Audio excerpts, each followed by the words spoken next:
Hmm. Hello, all. I'm in the trailer. No makeup on.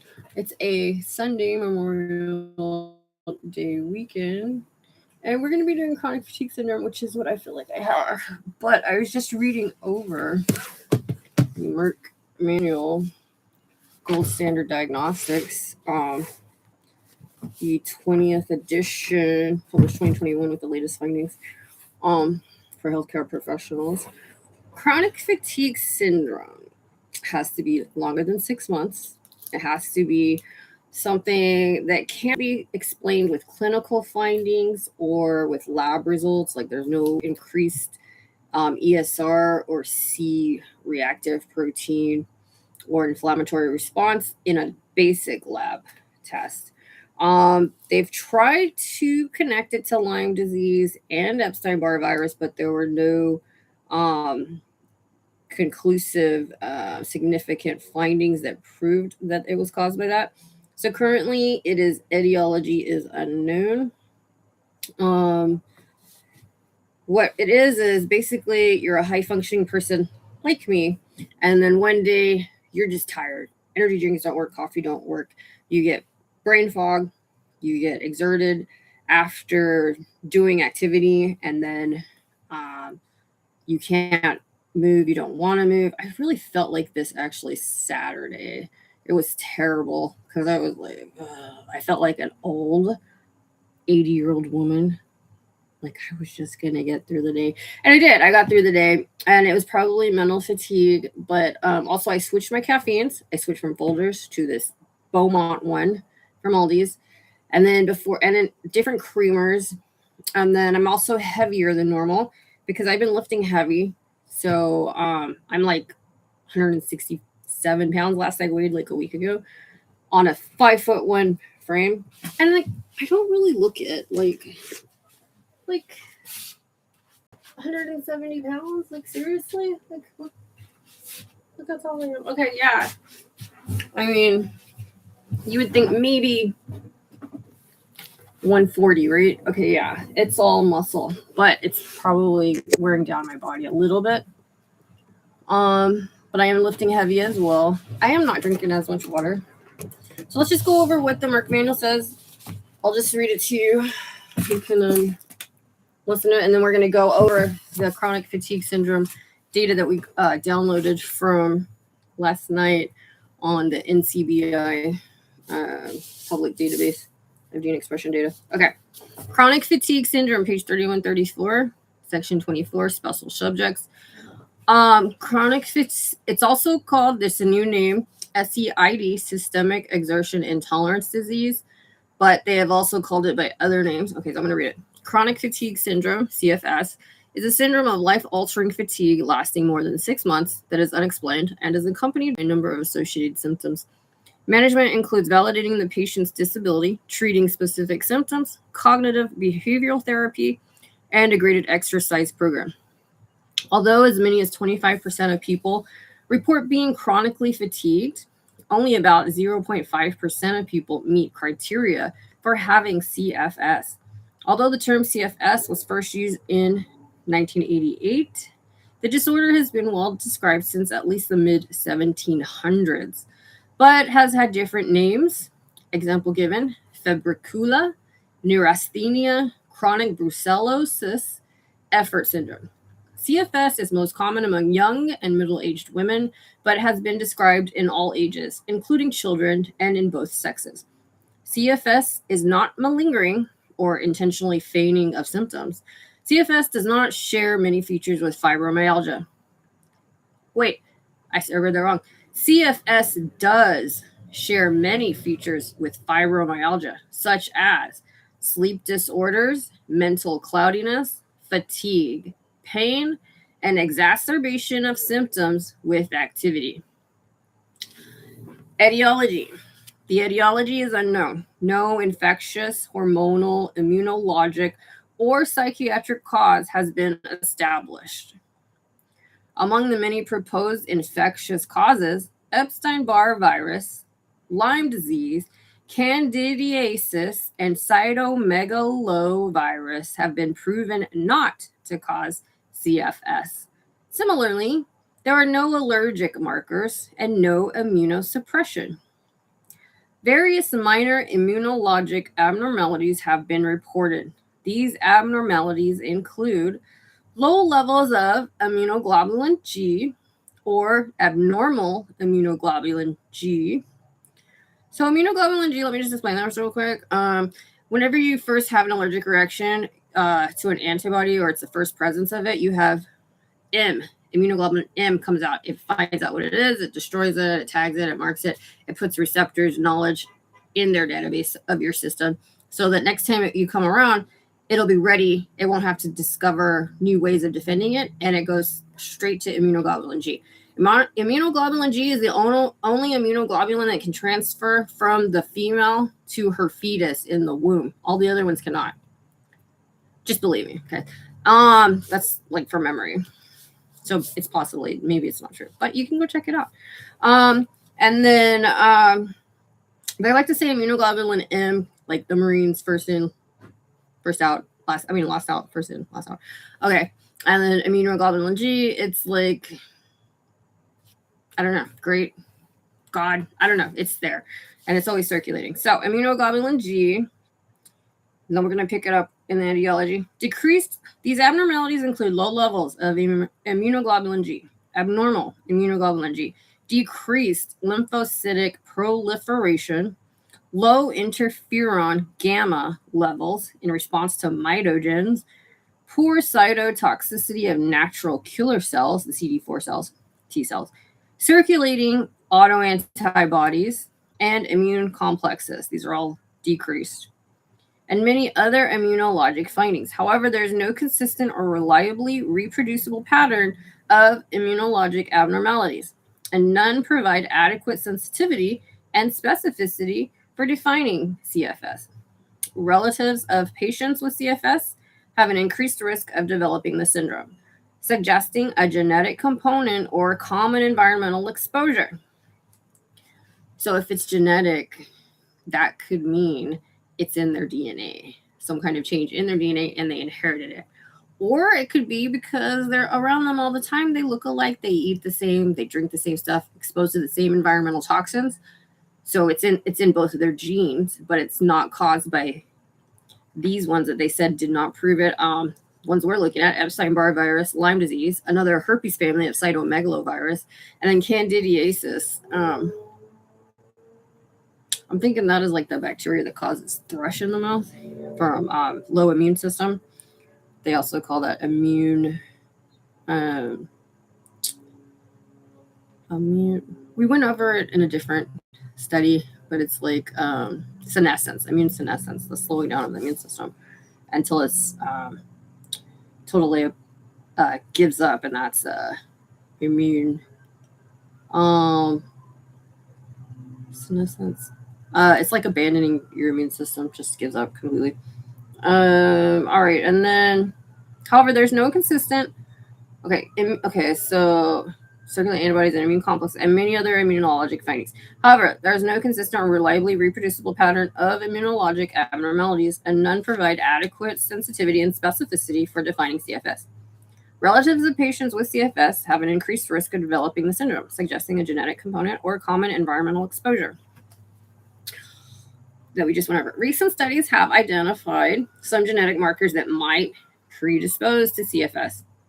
Some researchers believe that etiology will eventually be shown to be multifactorial, including a genetic predisposition and exposure to microbes, toxins, and other physical and or emotional trauma.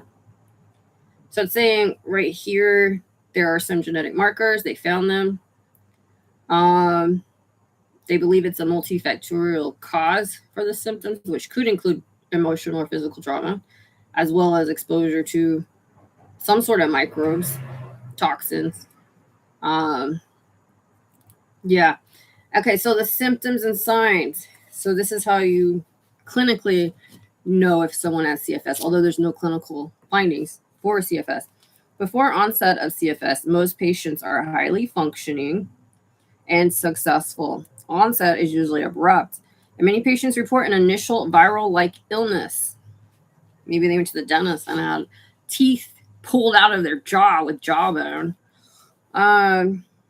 Exposure to herpes families at the dentist. Viral-like illnesses with swollen lymph nodes, extreme fatigue, fever, and upper respiratory symptoms.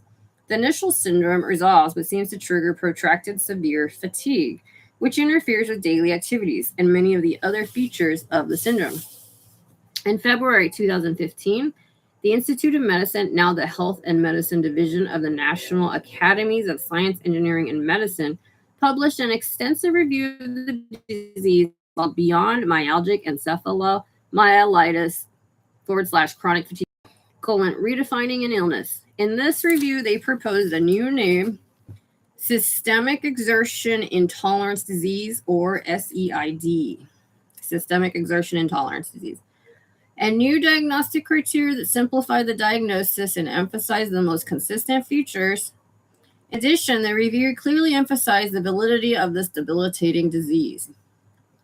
So it's not in their head. It clearly says it is real. The physical examination is normal. There are no objective signs of muscle weakness, arthritis, neuropathy, or organomegaly. However, some patients have a low-grade fever, non-exudative pharyngitis, and or palpable or tender but not enlarged lymph nodes. Any abnormal physical findings must be evaluated and alternative diagnoses that cause chronic fatigue excluded before the diagnosis of CFS can be made. You have to rule out other diseases before you can rule in chronic fatigue syndrome. Diagnosis. This is the diagnosis. Clinical criteria, that's usually like a survey, questionnaire, and then a laboratory evaluation that excludes non-CFS disorders, such as Lyme disease, Epstein-Barr virus, infection, viral infection, bacterial infection. The diagnosis is made by the characteristic history combined with a normal physical examination and normal laboratory test results. The case definition is sometimes useful, but is mainly an epidemiologic and research tool. It should not be strictly applied to individual patients. Testing is directed at any non-CFS causes suspected based on objective clinical findings. What the observer finds, objective. Subjective is what the patient reports.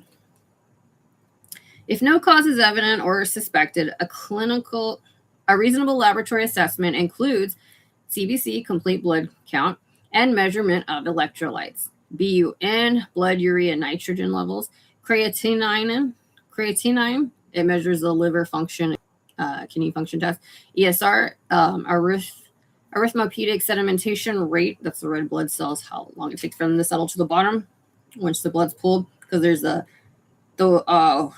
plasma, there's the blood, red blood cells, the plasma, and the white blood cells at the top. Red blood cells at the bottom, plasma over the top of the red blood cells, under the white blood cells. A reasonable laboratory assessment. If no cause is evident or suspected, a reasonable laboratory assessment includes CBC and measurement of electrolytes, BUN, creatinine, ESR, and TSH, thyroid stimulating hormone, because hypothyroidism can also give fatigue because your metabolic rate is slowed and you're not processing energy like you should be, as well as diabetes, but I didn't list diabetes. But diabetes would show up in the clinical labs as high glucose. If indicated, and also peripheral neuropathy would be a finding, possibly. If indicated by clinical findings, further testing may include chest x-ray, sleep studies, and testing for adrenal insufficiency in selected patients. Serologic testing for infections, anti-nuclear antibodies, and neuroimaging are not indicated without objective evidence of disease on examination, i.e., not just subjective complaints or on basic testing. In such cases, pre-test probability is low, and so the risk of false positive results and thus unnecessary treatment and or confirmatory testing is high. You never want to do worse to your patient if you don't need to. You always want to do better for them. They should always benefit from treatment. You cannot just test them and rule it out because some of these testing procedures expose them to contaminants, diseases, communicable diseases, as well as infection. So you don't want to just do any test unless it's necessary. Prognosis. Most patients improve over time, though not necessarily back to their pre-illness state. However, that time is typically years, and improvement is often only partial. Some evidence indicates that earlier diagnosis and intervention improve the prognosis. Current treatment: acknowledgement of patient's symptoms. It's not in their head. Let them know. You understand their subjective findings. Cognitive behavior therapy can help. That's basically taking them to a therapist to understand their psyche and how they're processing trauma and information, and if they're depressed, or what they can do proactively to get through this fatigue. Another treatment is graded exercise. I'm not sure what that means. Grading on a scale, different levels, maybe progressing through different resistances, like PNF, proprioceptive neuromuscular facilitation, with active resistance. You can go to a level 1, 2, 3, 4, 5 being the highest, and that's only for extreme athletes. Never would you go into a 5 with a normal person. And then there's also drugs for depression, sleep, or pain, if indicated. To provide effective care, physicians must acknowledge and accept the validity of patients' symptoms. Whatever the underlying cause, these patients are suffering and strongly desire a return to their previous state of health. However, patients need to reframe expectations. They need to accept and accommodate their disability, focusing on what they can still do instead of lamenting what they cannot do. Cognitive behavior therapy and a graded exercise program are the only interventions proven helpful.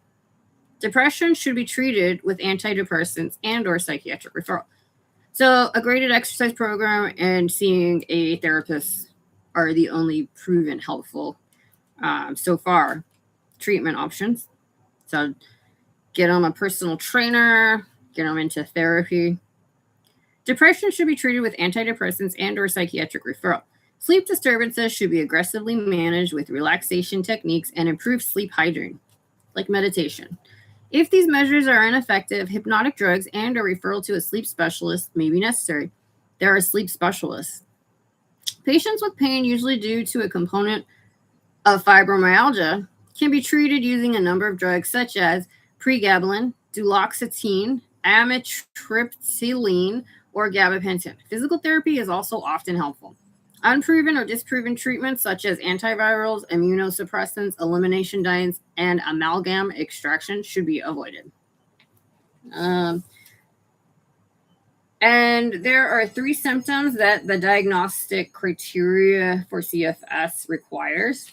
1, a substantial reduction or impairment in the ability to engage in pre-illness levels of occupational, educational, social, or personal activities that persist for more than 6 months and is accompanied by fatigue, which is often profound fatigue, is of new or definite onset, not lifelong, is not the result of ongoing excessive exertion, and is not substantially alleviated by rest.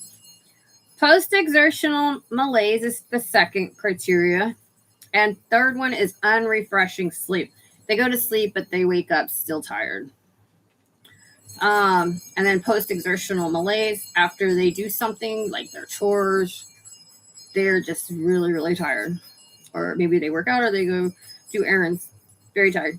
Okay, so now that we know what CFS is, we could say that there's not really any linkage currently to a viral infection on the herpes family, such as cytomegalovirus, Epstein-Barr virus, and there's not one to Lyme disease, which can also cause fatigue. It is highly associated with the signs and symptoms of someone with fibromyalgia. It is real. Currently, they have to do exercise and therapy. That's the best treatment. Whatever questionnaire they took, they were seeing improvements only with that. Nothing else helped. So those most likely scored the best. That's why they're saying that. They have that claim that they've made, because they reported feeling better significantly on their initial survey as far as energy when they do those other things. And that could be influenced too by the therapist saying, "Oh, I want to see you again. You have to renew this. You need it. You're going to be so tired again if you don't get it." Or their physical therapist or personal trainer is like, "You know, you're feeling better. You need this. You need to go and submit this claim and tell them you need another 10 more sessions or 20 more sessions. This is what's making you work. If you don't work out, you're going to get really tired again. So, I mean, they could be influenced at that level because those people are independent and they make their money based on the services that they produce, and they're not paid that much for it compared to other salaried workers. Okay, so now let's go into sharing my screen, and we're going to go over what this data says from yesterday that we downloaded at night.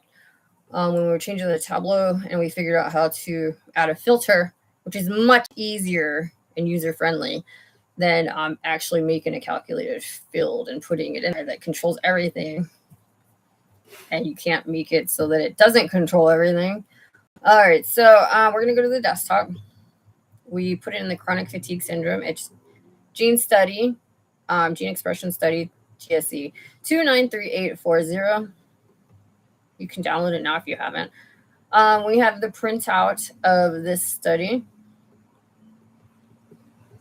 I'll move some stuff around.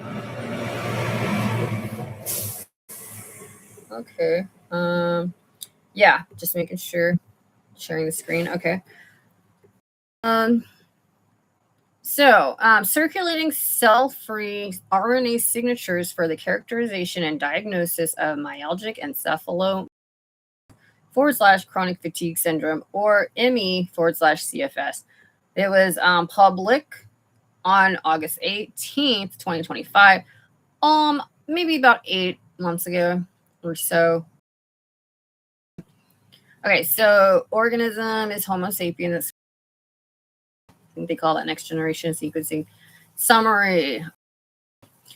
So it gives a brief review. People living with myalgic encephalomyelitis fatigue syndrome, ME/CFS, experience heterogeneous and debilitating symptoms. Heterogeneous meaning a variety, not just one type, variety of symptoms, and debilitating symptoms that lack sufficient biological explanation, by the absence of accurate, non-invasive diagnostic tools.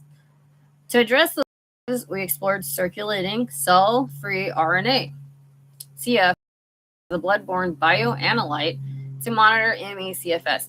It looks like we might not be able to use this because it's going into a different type of RNA. It's going to have different gene names, but we'll go ahead and look at it and we'll see.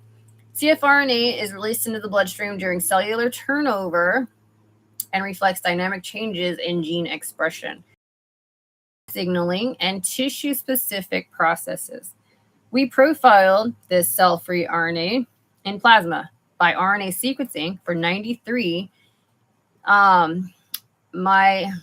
myalgic encephalomyelitis CFS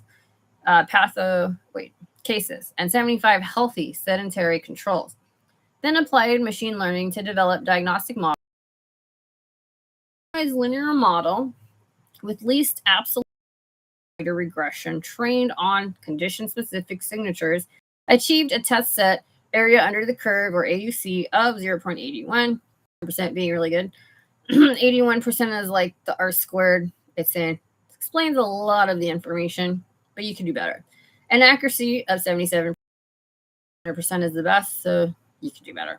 Immune cell-free RNA deconvolution revealed different CFRNA between cases and control, as well as elevated levels of plasmacytoid, dendritic, monocyte, and T-cell derived CFRNA in ME/CFS. Biological network analysis of immune dysfunction in ME/CFS with signatures of cytokine signaling, cell exhaustion. So T-cell exhaustion, we see that in the lymphomas of Epstein-Barr virus, the diffuse ones, as well as the Hodgkin's ones. In the elderly, because that's just a normal process of aging, this immune senescence. It's called immune escape. That's what that word was I was looking for earlier. Immune escape means it just gave up entirely. It's like, I'm done. Not going to do it. You guys get at it. Good luck. Okay. Biological network analysis further implicated immune dysfunction in ME/CFS with signatures of cytokine signaling and T cell exhaustion. These findings demonstrate the usefulness of RNA liquid biopsy as a minimally invasive tool for unraveling the complex biology behind chronic illnesses. The overall design. Blood plasma derived cell-free RNA was isolated and sequenced from 93 patients diagnosed with ME/CFS and 75 healthy sedentary control individuals. The sequencing data was then analyzed to identify blood biomarkers for machine learning diagnostic classifiers and to deepen our biological understanding of ME/CFS. Okay. So we have 75 healthy samples and 93 CFS samples. And here we printed it out. That's a total of 168 samples. Let's see. We'll look at the data right now. We're going to have to find out if we can use this, though, because if these gene symbols are going to be the CFRNA again, we're just our Tableau dashboard. So it's an interesting study, but let's go ahead and open our RStudio.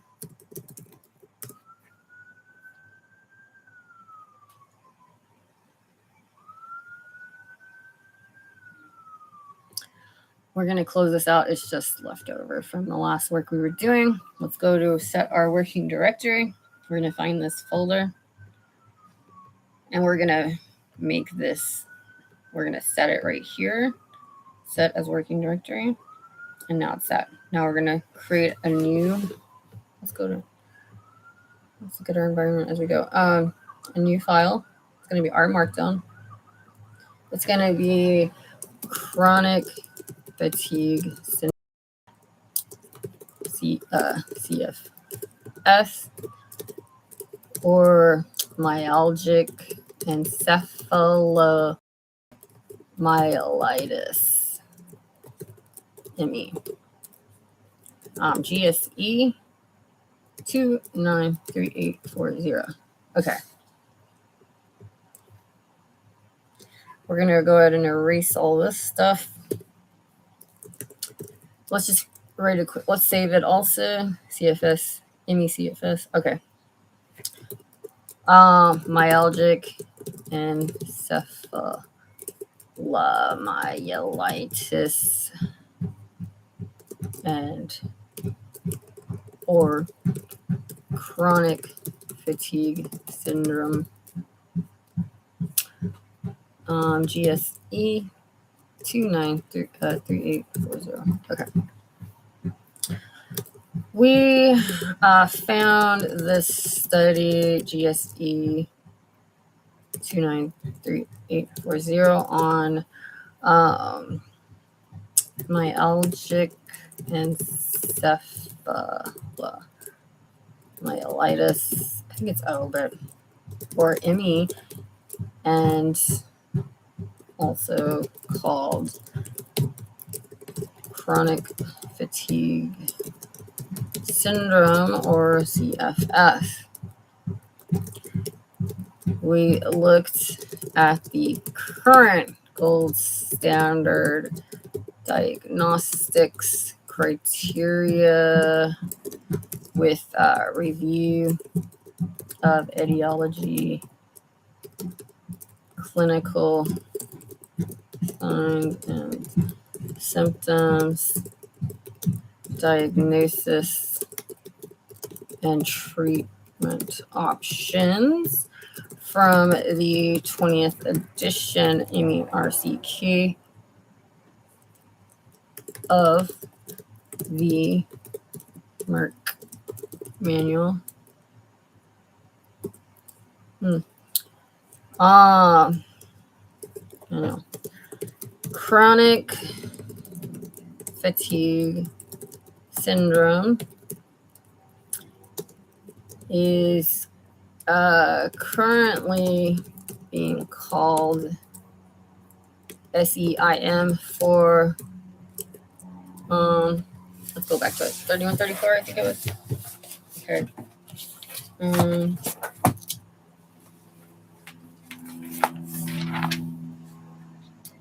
systemic exertion intolerance disease. Systemic exertion intolerance disease.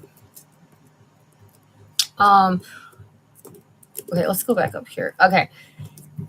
There has been no proven connections or causality of gene changes from Epstein-Barr virus, EBV in parentheses, Lyme disease,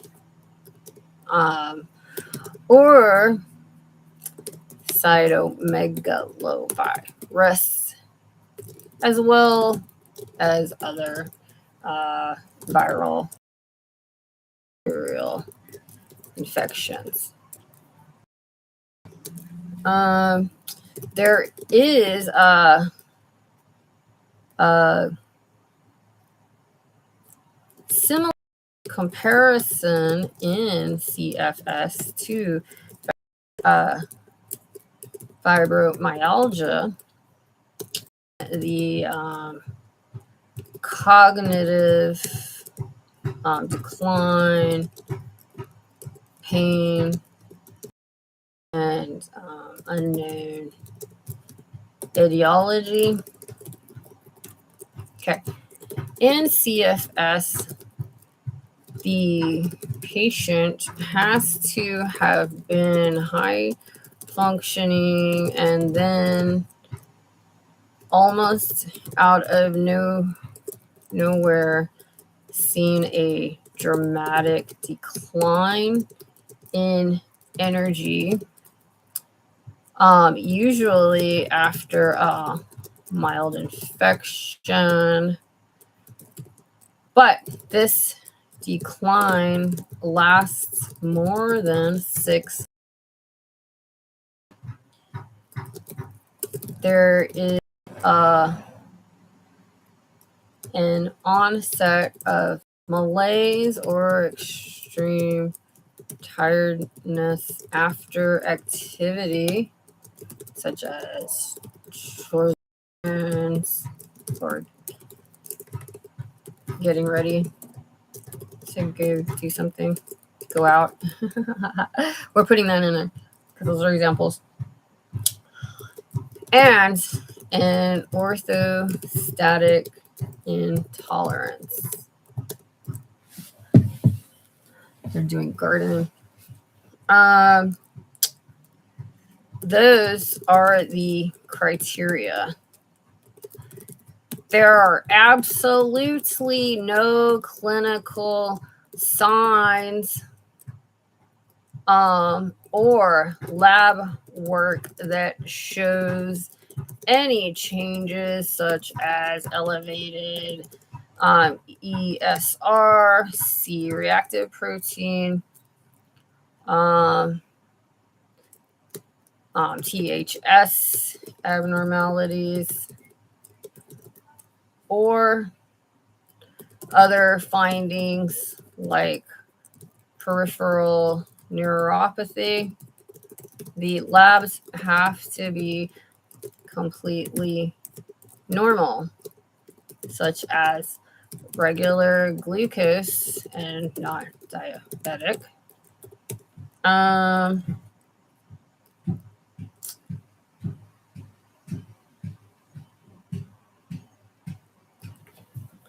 that guy's really annoying. I remember him doing that.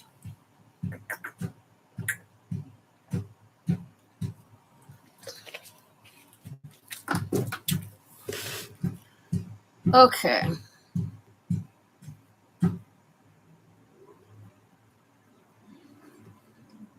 And then also, let's see. The treatment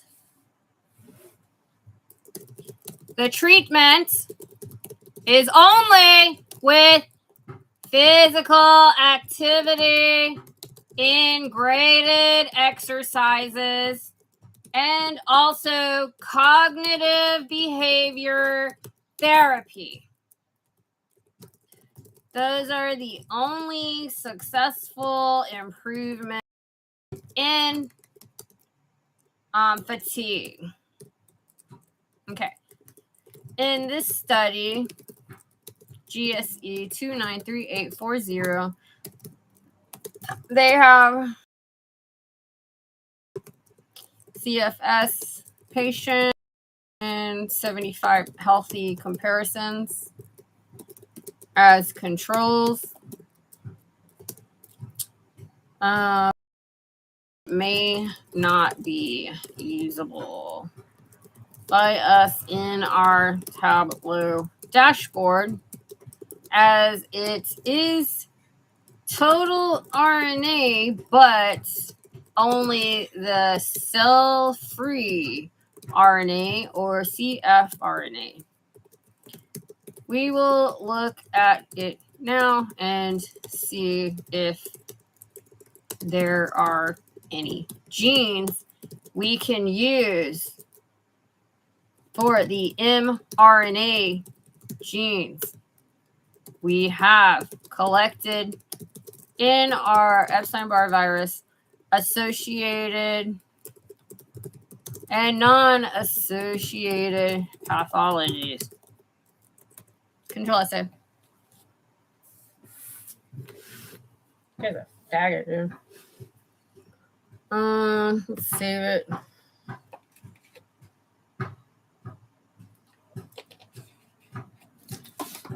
Let's see what he's doing.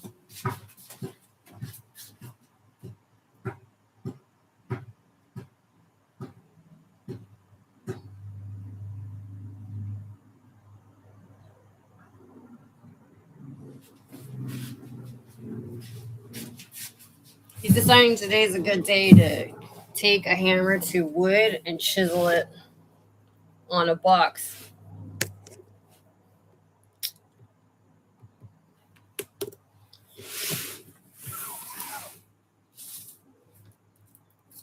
All right, so we don't need this open anymore. Let's go ahead and look at the data that we have, because we have it right here. We have the raw counts. That folder. I feel like it would be better if we just extract all right now. It looks like at least they made it in a big usable table for us. Super great, super awesome. All right, so now we'll go up. Let's go ahead and rename this one so we can move that other one there. We're going to name it folder. We're new in here. We're going to copy and paste it. Now we're going to go to the series matrix. We're going to extract all. We'll close that one. We'll go up. And then we'll call this, we're going to rename it folder so we can extract that other one from inside it and paste it here.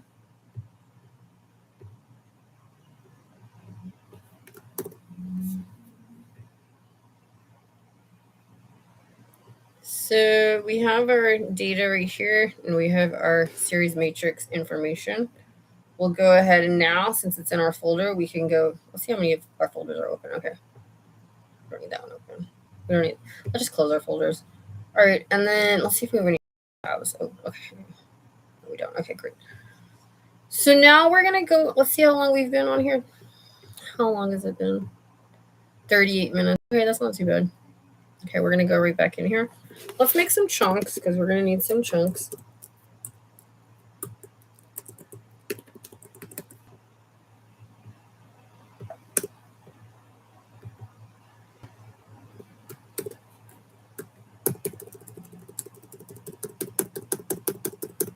Okay, let's control a save. Let's go back up to the top. All right.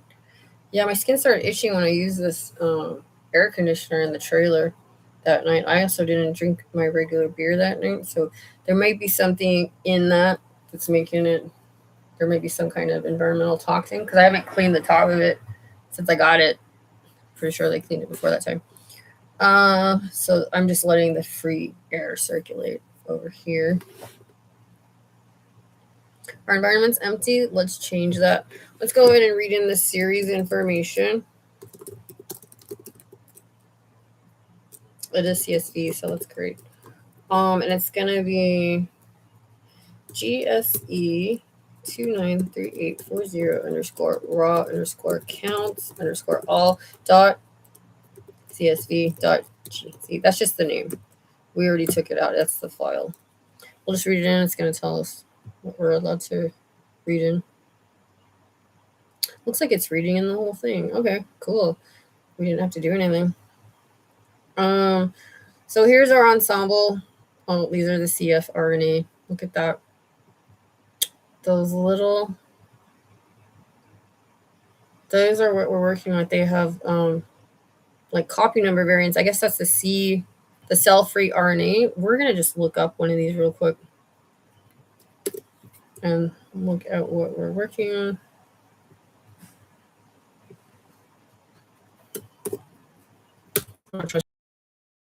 Oh, because they manipulate you. We're gonna go and ensemble. I don't know. Ever since that government shutdown, they haven't been working for my access.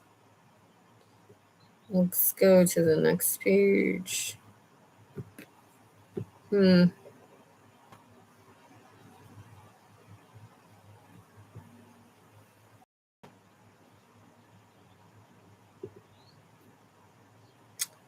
right.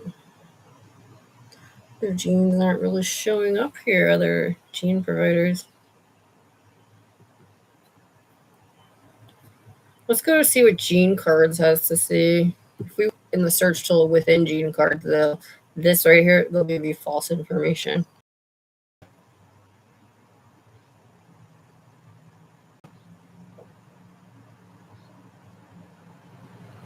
So is it a gene?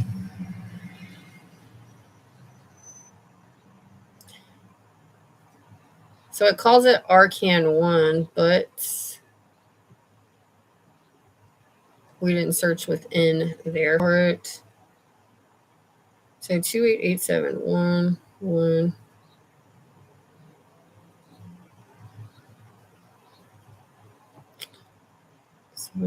Okay, let me make sure that's the right one. 288711. So it has numbers on the bottom of it. We'll have to make a separate field if these are genes we can use, and use a regular expression to extract the number and the period at the end so that we can merge it with the gene symbols when we get there. Okay, 2887. No result. Take it back. 13.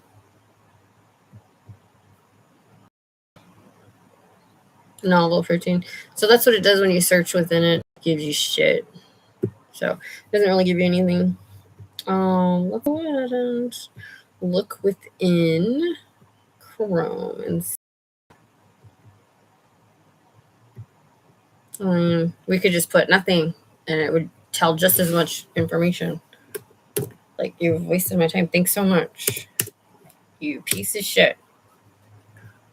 Okay, so let's go over here.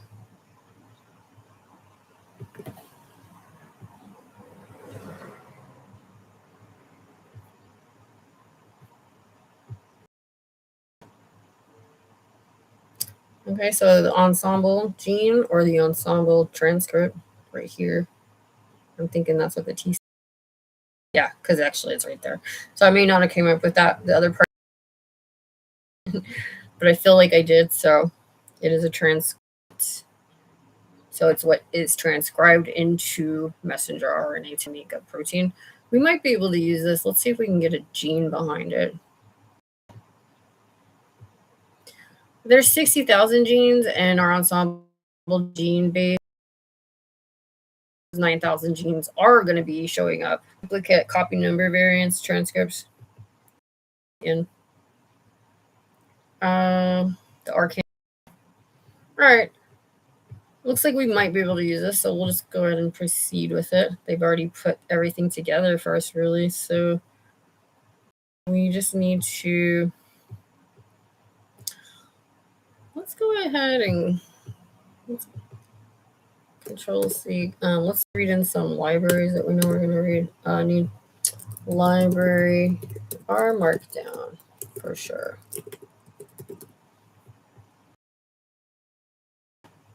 So we can use the page table. And just look at this. CFS. I'm assuming CFS is marked because it's chronic fatigue syndrome compared to the healthy conditions, which will be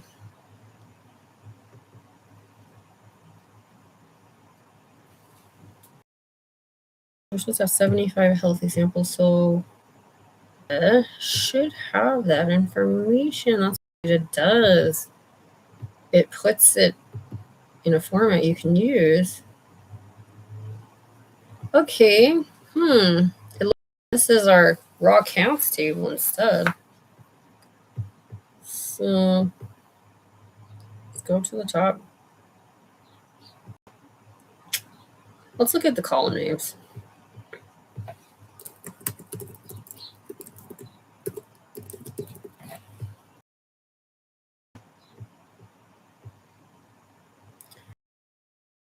A lot of CFS right here. The numbers of the samples though, it looks like they didn't mark them as healthy or not. It's just the GSN number at the end, I think, or that would be useful. We do have this other information right here. We could use this and manually look at it. It's healthy. Oh, they're all mixed though. That's the only thing. So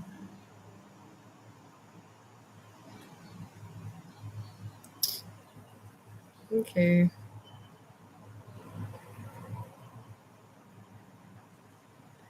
Well, we can copy and paste it from the site, but not in this PDF. If it's something we can't find, because these are the series information it has that. Here, the text. So let's go ahead and note that the above samples are all tagged CFS, but they are mixed with 75 healthy and the rest CFS. The ensemble IDs have transcripts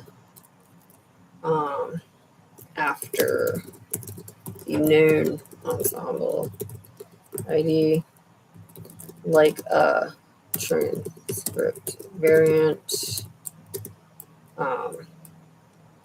which is the period followed by a number that shows in this cell-free RNA or cfRNA. We want to see the sample type as healthy or CFS. The series data doesn't seem to include it, but maybe the data table provided will. Also, we can manually copy and paste from within the GSE 293840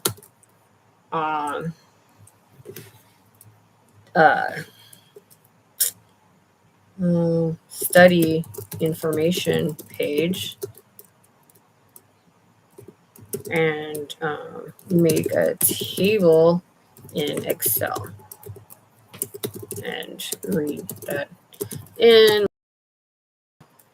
the provided CFS underscore CFRNA underscore GSM ID. Okay. So now we're going to read in the data. GSE 293840. Read that one in. Oh shit. That was the data that we read in earlier. Oops. All that noise outside distracted me. This is actually the counts. I mean, the data. This is the data. Okay. So we're going to go ahead. We'll go ahead and erase this.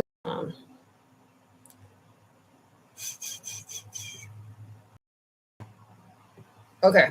The series data might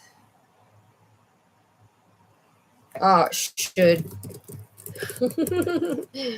should have this information. Okay. So now we're going to read in the series. We'll just keep that because we're going to read over it right now. GSE 293840.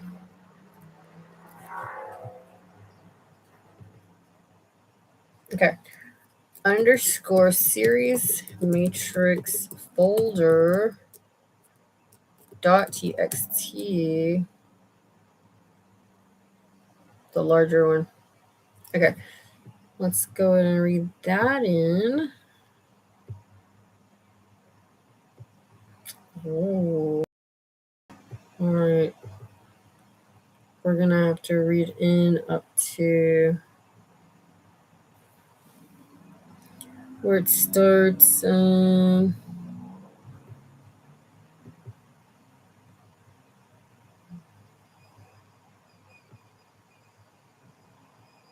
Let's read .table. Let's do read .table because it's a text file. And line 38. Okay, so we're going to skip. We're going to read in 37 and see if that works. Let's name this 37. Okay, so we'll lower that to 36.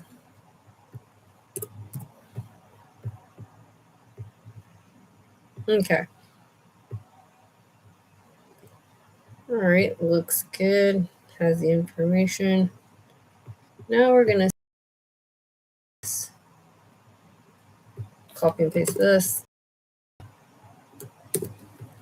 We'll just call it series. And skip equals 36. 49 did not have 169 elements. And then in rows to read in row equals 48. Let's see if that works. Okay. All right, perfect. So we have our samples. And how long did that take?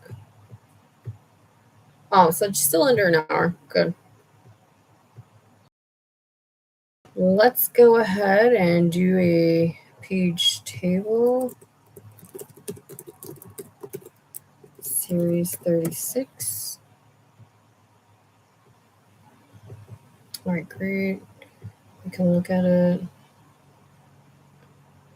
It has the extent of it. Now we'll do page table series.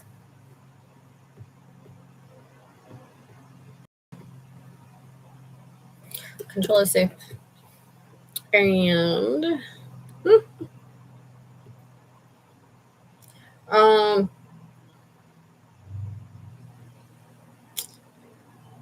all right, let's see if we got okay, so there's more information. Total RNA control, it says the control.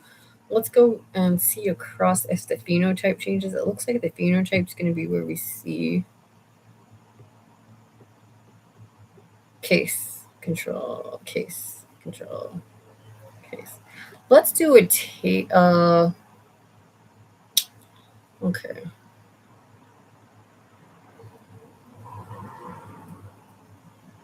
Okay, so that one is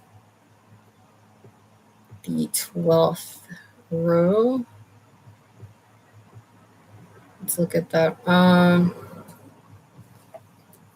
Table series 12. Let's see if it does it.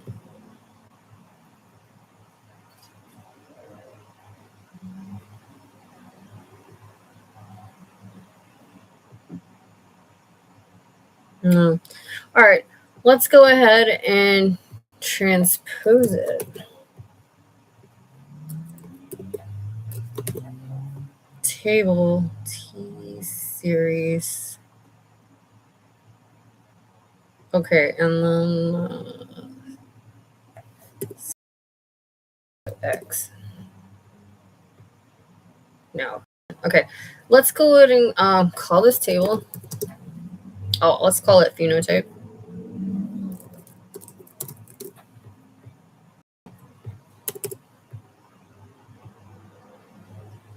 It has. Oh, I should have just done 12. Okay. Let's look at this and see.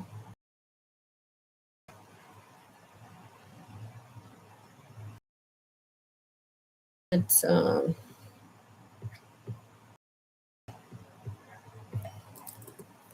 column names, phenotype,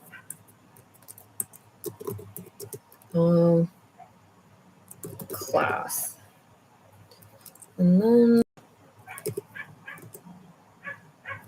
let's put in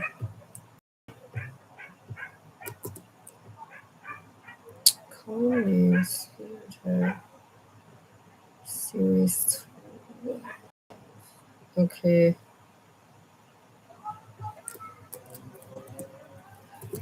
Phenotype. Let's put class equals phenotype everything except for the first. The first row. The first row. Let's look at table by class. Let's see if that works. Oh, it is a character.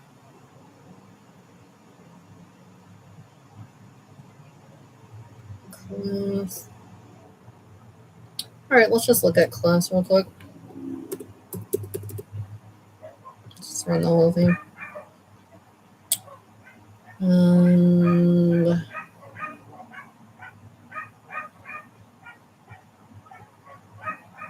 dot names. Okay. Class. Let's see if it has dot factor.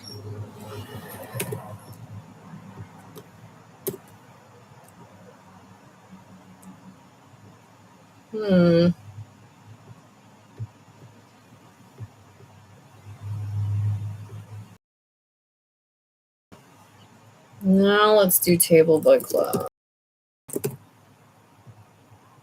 Oh, table. Yeah, table. Table of class.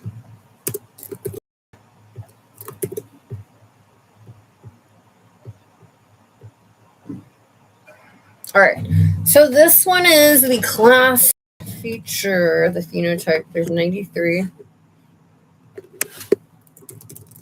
Our 93 CFS samples and 75 healthy controls. Okay. We'll just keep that. But I want to substitute. I don't want this phenotype colon. Let's go ahead and G sub in there.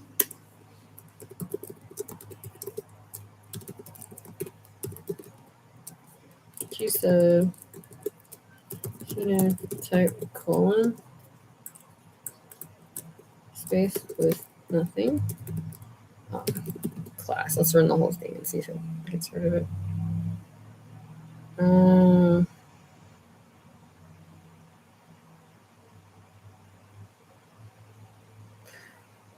Okay. I don't think that worked at all. Class 1. Let's see if that works.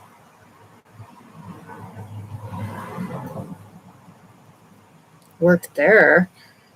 Okay, and then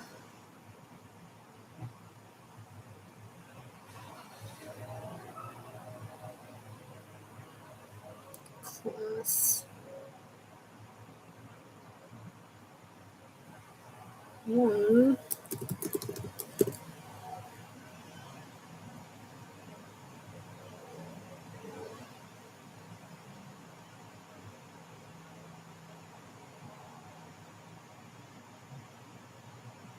And that factor class 1. Okay, hold on. Column names phenotype class.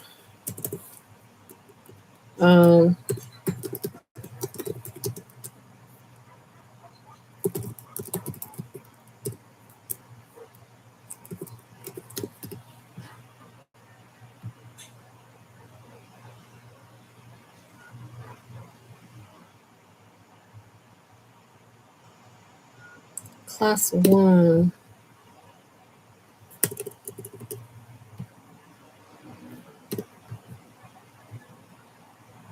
Okay, that's better. Case control. All right. So that one, the phenotype is in the 12th row of the series table of information on the study. We will combine it with the CFS CFRNA tag to get the sample type.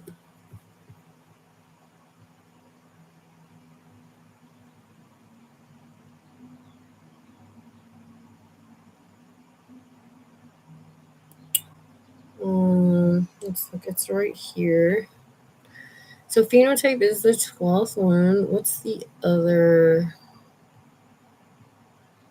Okay, so here's the sample ID, but we want the,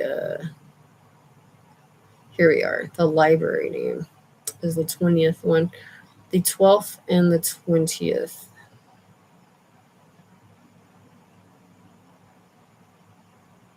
Okay, 12 and 20.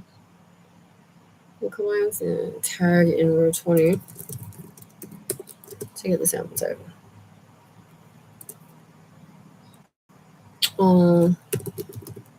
Class type. Class tag.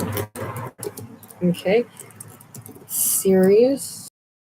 The 12th and 20th. All of them.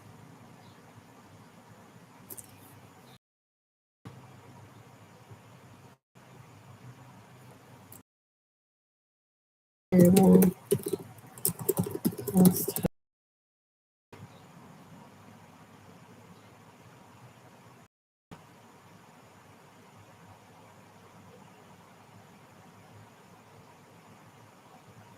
All right, so our library name. All right, we don't need this first column.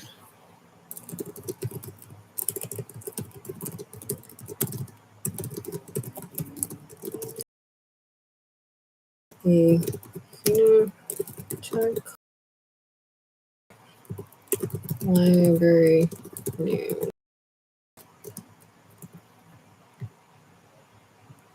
and space.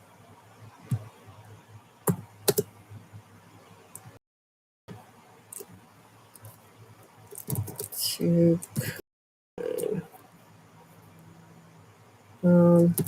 the given data header.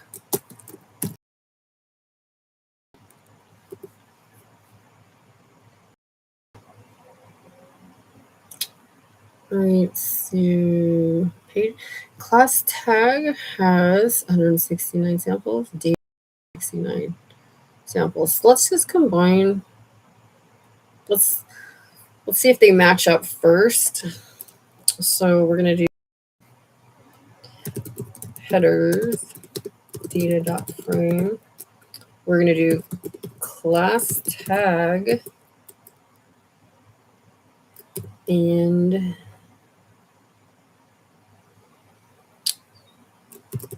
column names data IDs equal type equals, and let's see if it gives us what we want.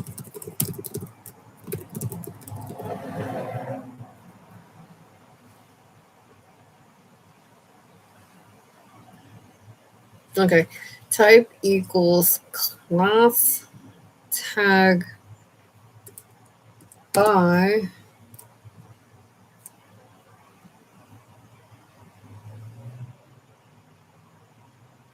oh, actually it's not that, it's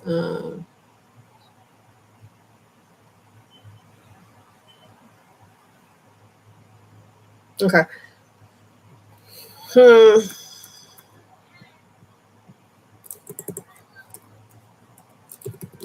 Class tag underscore t data dot frame t class tag. Let's run this real quick.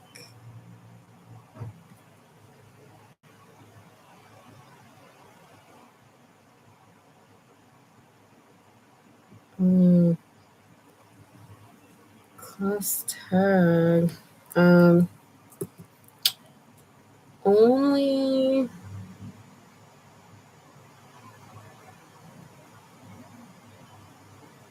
the not that one. So let's see what it does now. The selected one.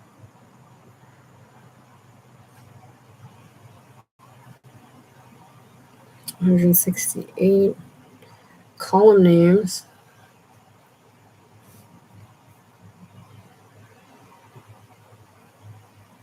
Equal phenotype and tag. Okay.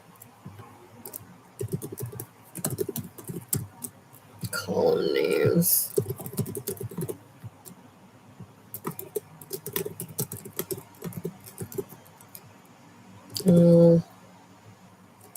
Type and sample ID.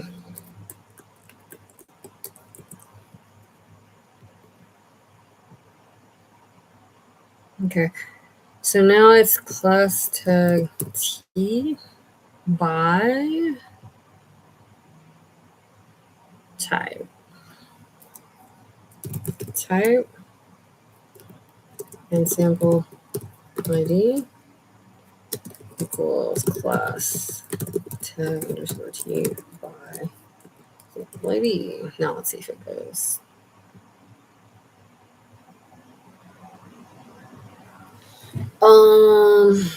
Yeah, because we removed that one row.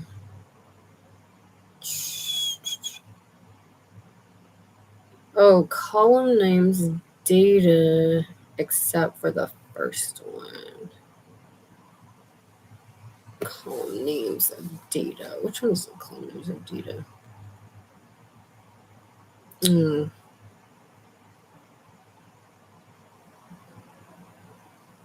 Column names of data except the first column.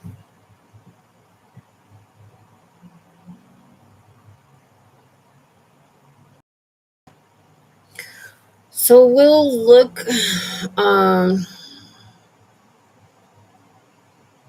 right here to see side by side if these are the same, but they're not really because they added the double O's right here. But it is basically the same. So we're going to create another column, but let's look to make sure all the numbers are the same.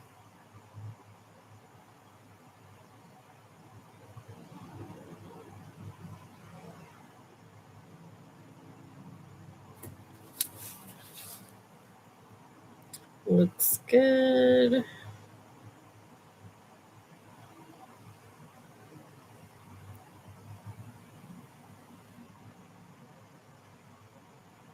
Okay, they're the same. So now our headers table.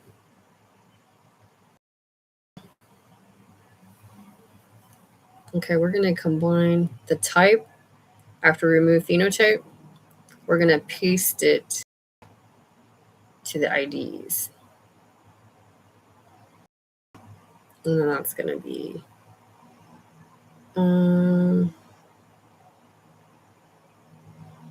we're going to remove the CFS, CFRNA also from that one.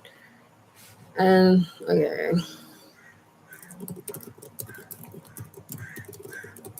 With the paste function after modifying type and IDs columns to remove space and the CFS CFRNA pre-pended name. Okay, so headers by type G sub phenotype colon space for nothing headers by type, and then headers by IDs G sub CFS CFRNA underscore with nothing headers by IDs. Now headers by labels, we're going to paste headers by type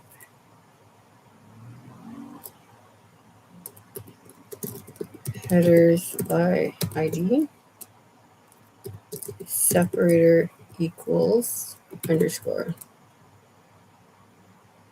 Let's see if that works. Oh, headers.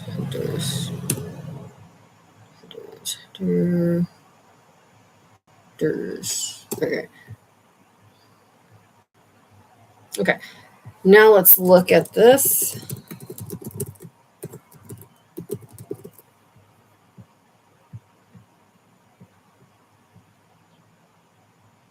Okay.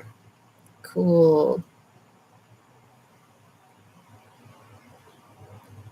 Now we have our class 1 also.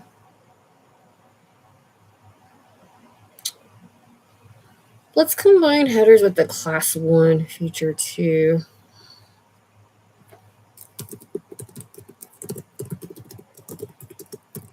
Equals as dot factor class 1. Hey, bitch.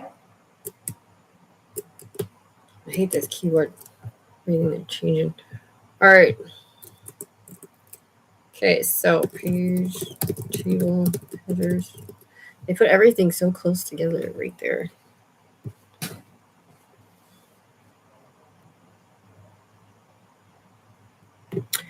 All right, let's compare. What is this?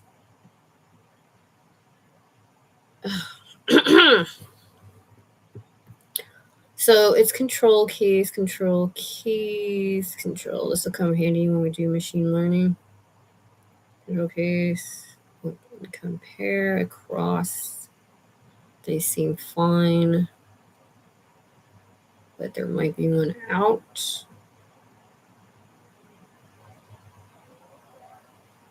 Okay, let me just keep on.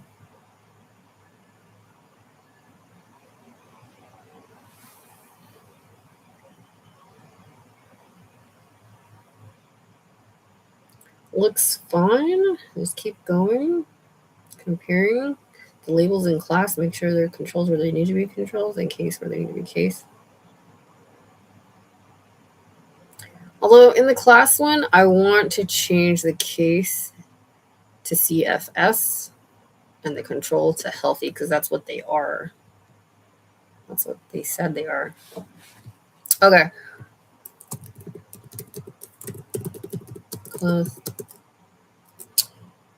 G sub case with CFS or chronic fatigue syndrome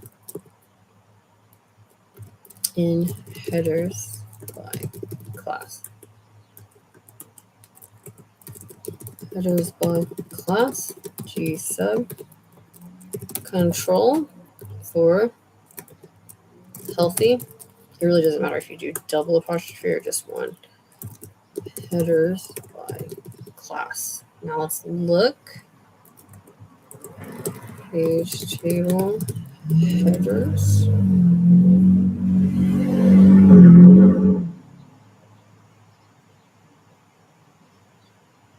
All right, great.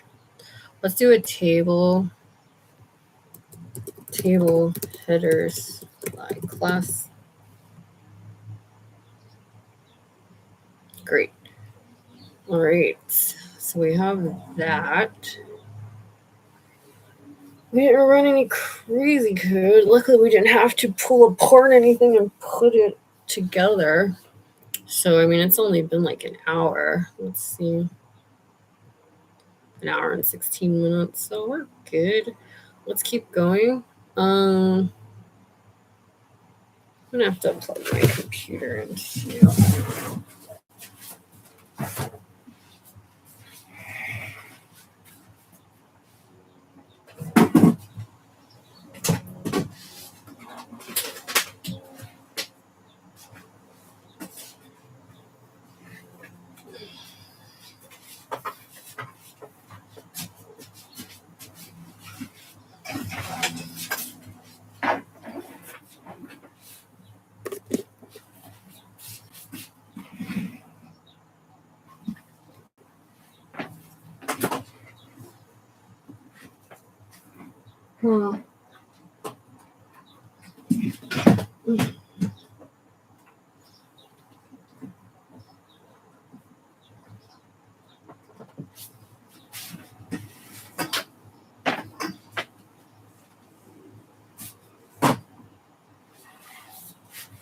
Okay.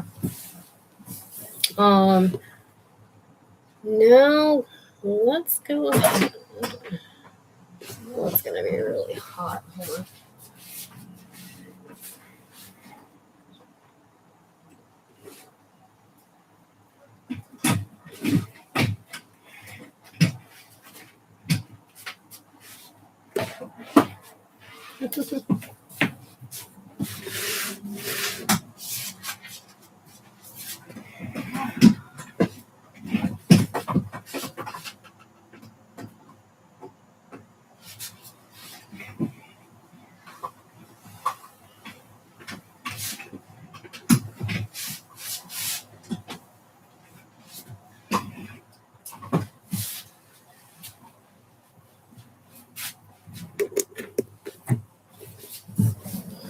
Okay. This is gonna be.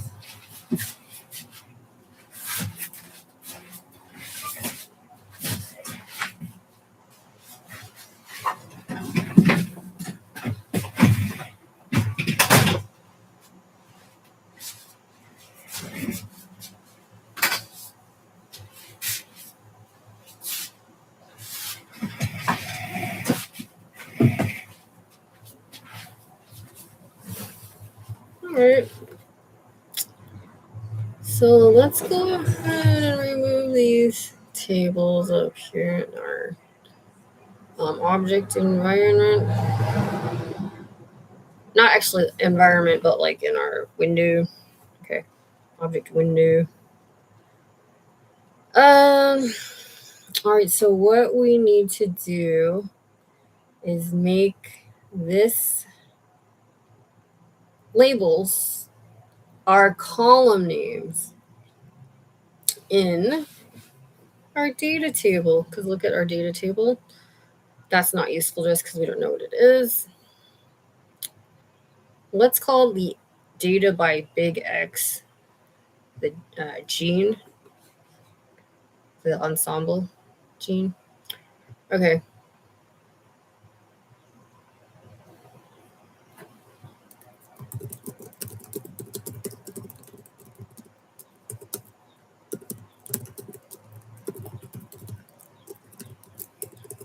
From X to ensemble gene. Or transcript, actually. Because it's not the gene yet. We're going to have to do that. And we will remove that transcript appended copy number variant to get an ensemble gene field using regex. We can do that right now as well. So let's call data by X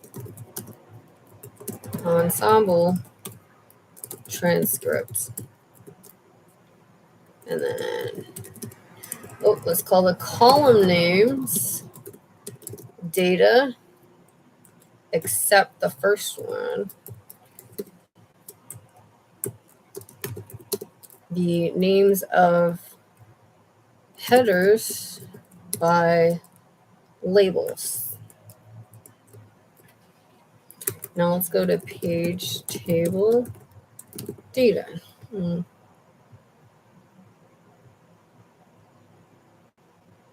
Okay, so we can't do that one. So what we're going to do is we're going to, we have to do it in here.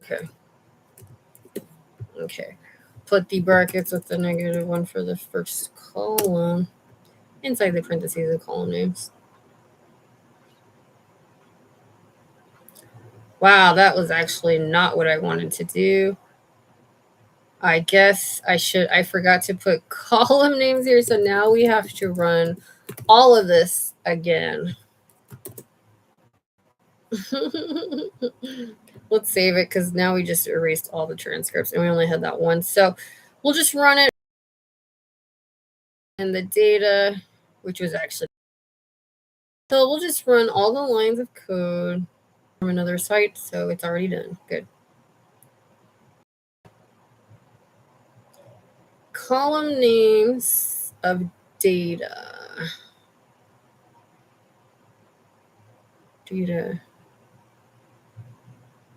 Column names of data. The first one. Ensemble transcripts. All right, let's column name. Attempt to set column names on audit list in 2 dimensions.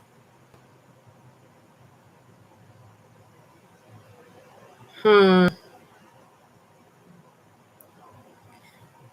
that's weird. It check column names data. I think in this case it is outside of the first one ensemble transcript. Okay, yeah. So there's some oddities about that, but that's how you do it. So column names data, if it's one column, put the brackets outside for that one. Column names data, if you're going to be only using like, if you're going to use some but not all, or not one, or then you put the brackets inside the function of column names. And the column names of data did not change it to the headers by labels. So that actually didn't work. So maybe that's not going to work. So we're going to go ahead and put 2 through 169 because that's what it is. Let's go.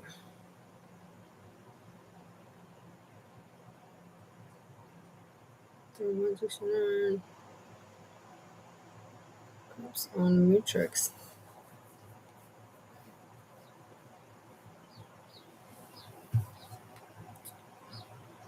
Headers. Let's see. Labels are fine. There's 168 of them. Okay. Oh, 100. Headers by label. No, yeah, that should be fine. Headers by labels. Column names of data. Subscripts on matrix. So what's the structure of data? What is it?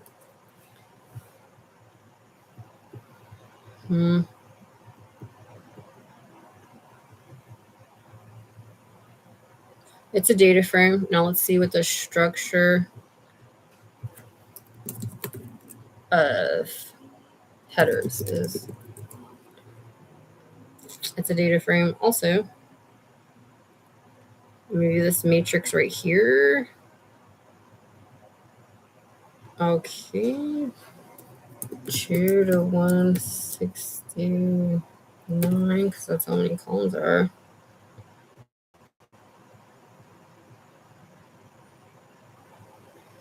All right.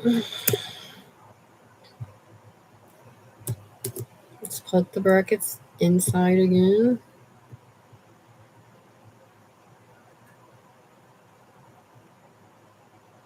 Still not naming it though. That is not the names that it's supposed to be. What the heck? It's running it, but it's not doing it. Column names. So this one worked. This one is not. Oh, I get it. Let's go ahead and remove the rows because we're just dealing with that. We made it as a matrix. So we'll just. Good. There we go. Transcript. Now let's make an ensemble gene, and we're gonna remove the period and everything after it. We're gonna go to the internet for that. Now we use regex to remove the period and everything after it in the ensemble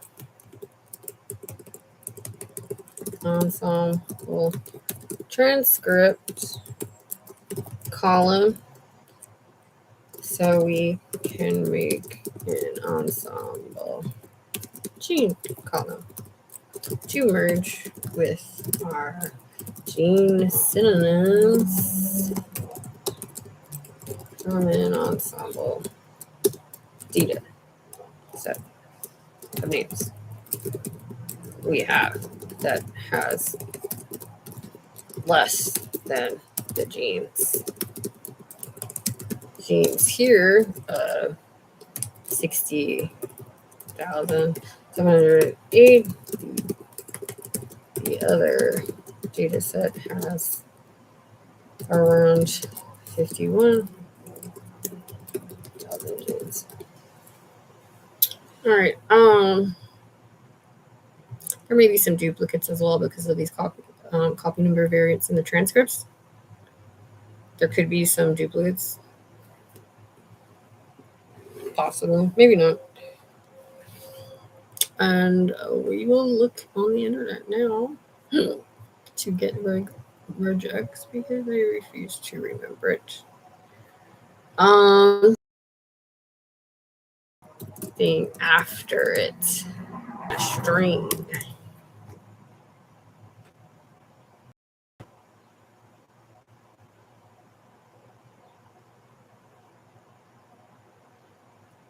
Remove the period and everything after it. Result. Substitute. Here we identify these double backspaces that we want a period. Start with the period, and then another period means everything after that period. And the asterisk says till the end. And then you're going to substitute with nothing in that object. Okay, good. So we'll go ahead and use this. We'll copy this. Okay. I think I got it. Okay. Data by ensemble. Let's just call it capital E. Ensemble gene. G sub quotation, 2 backslashes, a period, another period, an asterisk, comma, quotations empty, and it's from data by ensemble transcript. Let's see if it does it. Page table data. This is a huge table, so let's go ahead and just make the first 10 rows. And also when we did page table right here, let's also just make it the first 10 rows because we can't see it here, but when you show it on the printout, I mean, it could delay it. So we'll just go ahead and run this code. Ensemble transcript. You know what we should have done? We should have just said C1, 2, and then the last ones are 168, 169, and now 170 because we just added it.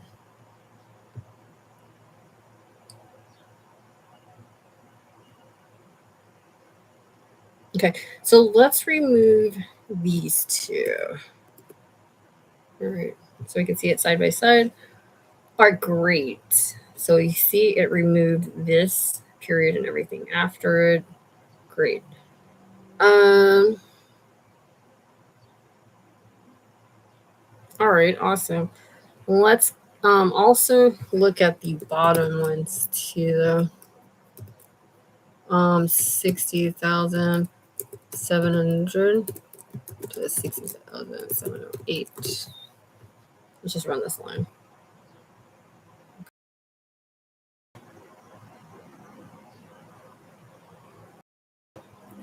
All right, now we're gonna go ahead and grep. Okay.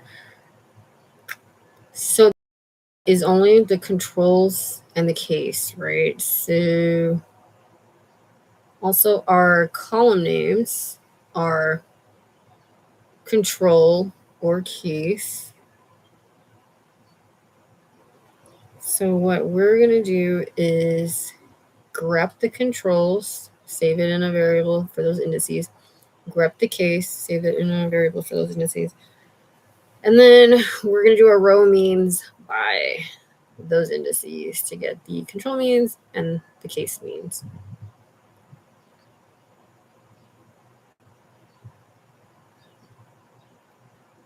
Okay, let's start getting the full change values of these genes by getting the means of controls and cases or healthy and CF samples.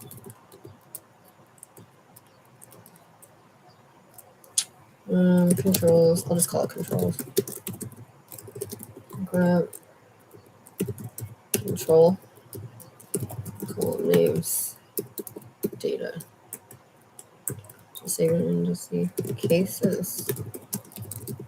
Grab case column names data.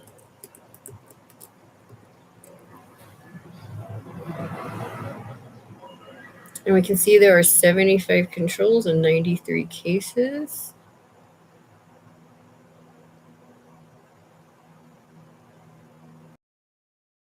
So now we're going to go ahead and get the romance.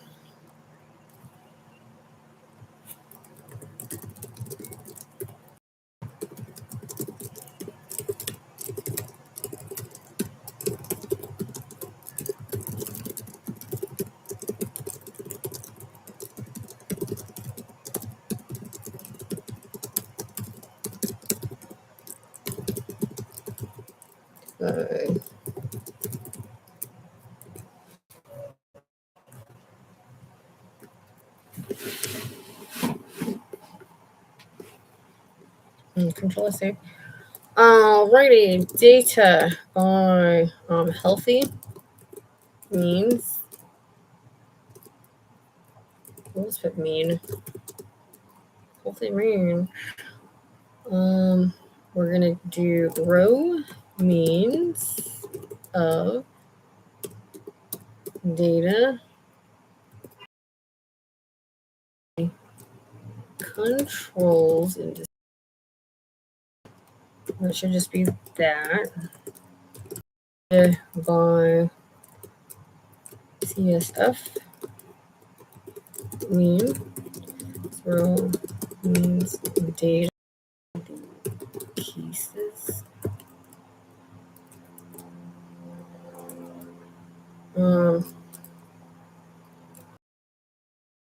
Column names data.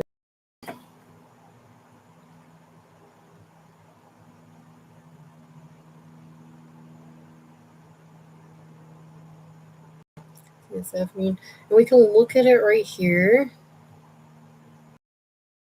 to the very end.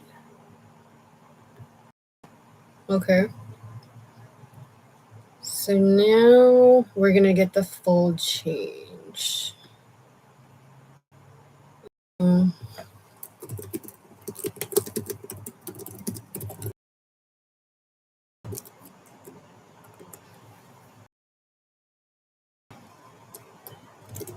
Data by change CSF over healthy.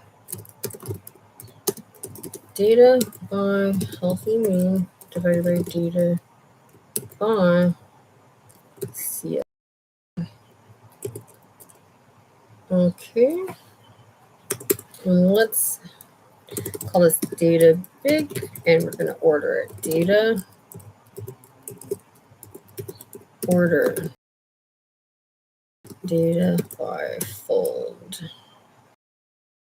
Change CSF.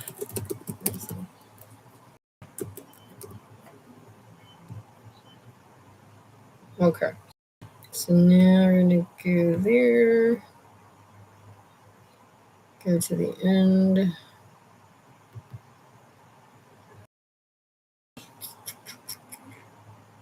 Oh, we didn't put decreasing. True. Well, let's put decreasing equals true. In that order function inside the data table. Go to the last column. Remove the ints and the nans.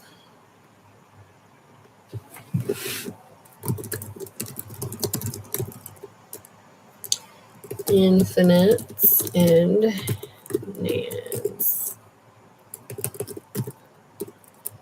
And only take values above 0. Data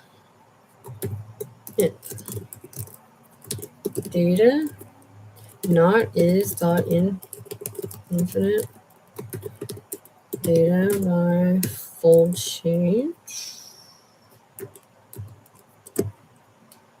Let's run that. Okay.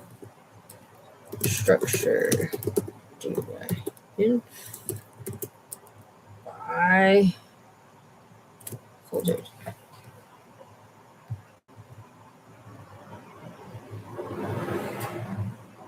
Summary actually is what I want. Summary.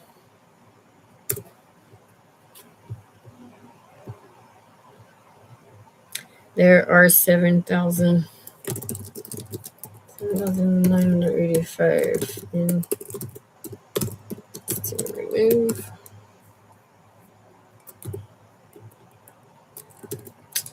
Data in data inf not is dot na data inf by f fulgent. Okay.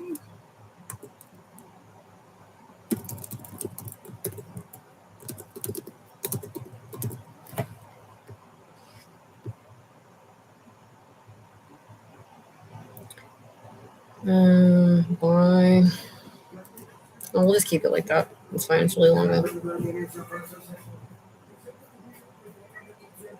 Actually, we won't because it's so many that it omitted what we wanted. Data in by full change.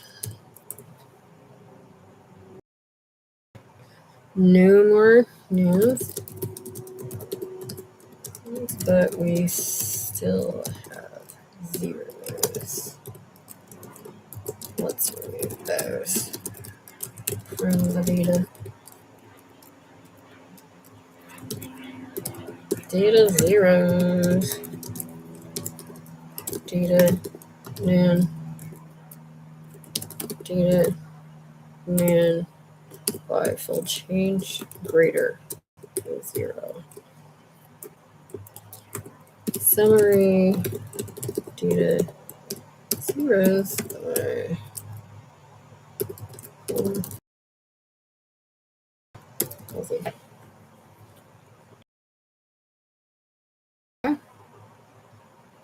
and now 45,067 by 173.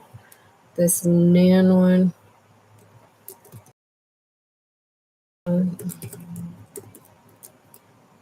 50,108 by 173. The imps was 58,093 by 173. Control C. Okay. It is now less than 51,000 genes. We can get our top genes or we can merge it with the ensemble genes to get the gene symbols. Why don't we do both? Okay. Data gene symbol. Data merge of leftover genes to get gene symbols for their data set. Path. Okay, we're going to copy that path. Our programs, all pathologies. It's going to be the ensemble one right here. We're just going to right click it, select copy as path. Control V paste. We're going to put include equals false, warning equals false. We're going to go ahead and select this. And we're going to go to this microscope. We're going to select in selection. / we want /. Usually all good 7 occurrences. That's right. We're going to go ahead and make another path, but we're going to put eval equals false. And see path to your ensemble data set symbols. And let's control this here. I'm going to cut this.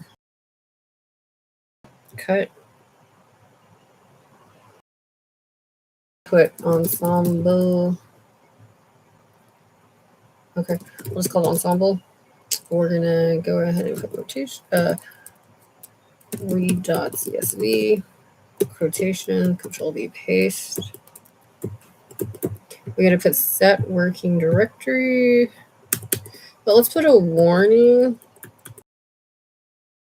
Comma warning equals, and we'll set our working directory to path, set WD.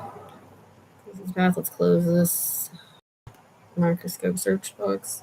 Control S, save. Let's run this, and then we're going to run this.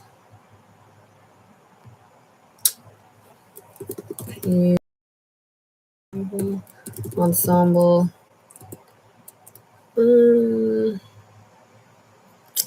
Let's just do like the first 5 columns. Oh shit, in the first 5 rows.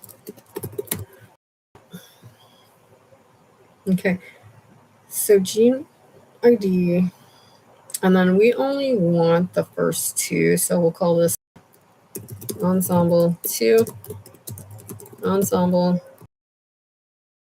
2 columns, column names. So super messy. Taro. All right. So we're working with data zeros now. Cleaned up 45,000 genes. It has 50,000 genes.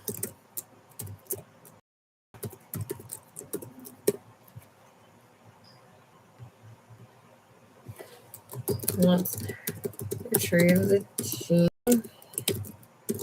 symbol by merging. Ensemble 2 data set by gene ID to the zeros. Ensemble gene.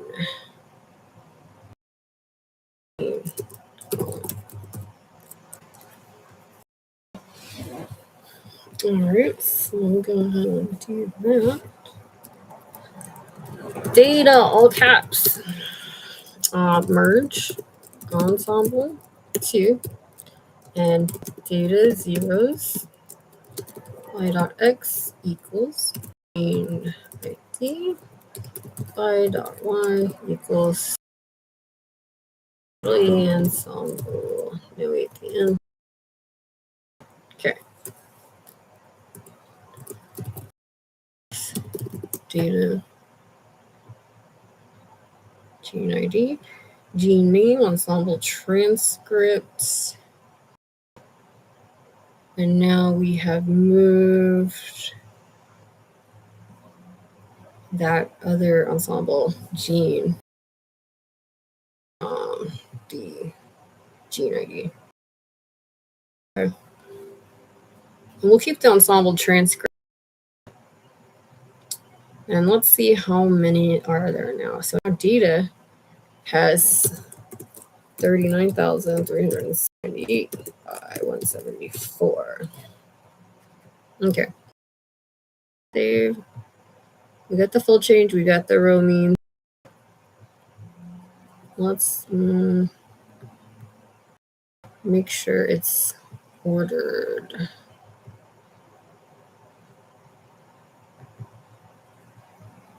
It's not. Okay. Order it.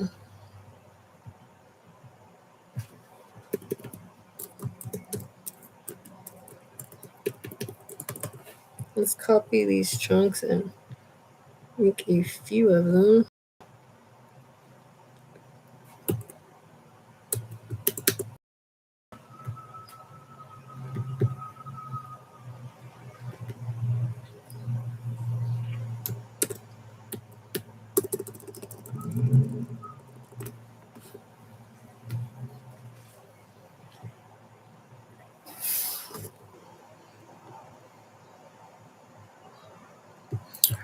All right, so let's order this. We're gonna call it now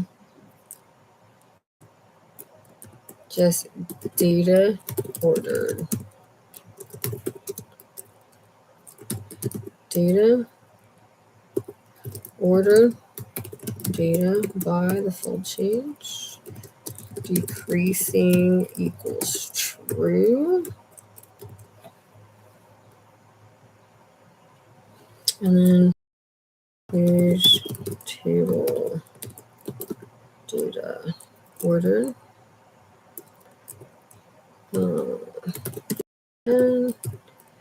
And 39,369 to 39,378 plus 10. And then the columns only the first four, under 4 and 174.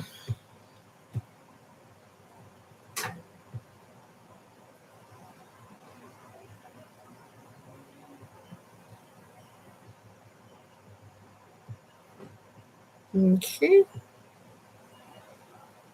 That's our lowest value.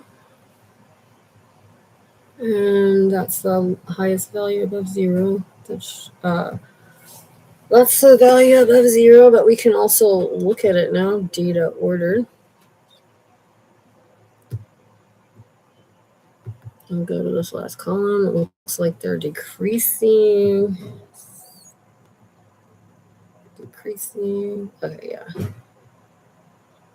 Yep, okay, great. So we're going to go ahead and write this out to CSV. Out to CSV to add to Tableau dashboard on CFS. We're going to put eval equals false.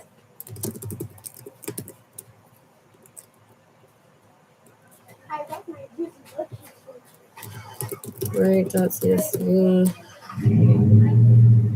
data ordered CFS data filtered order GSE 293,840.csv row.names equal false. Okay, save this. Let me give you a link to this ensemble. You should have it if you've been following along, but likely maybe not. So I'm going to go ahead and put the link here. Here's the link to the data with key symbols that we will be using probably a lot. Okay.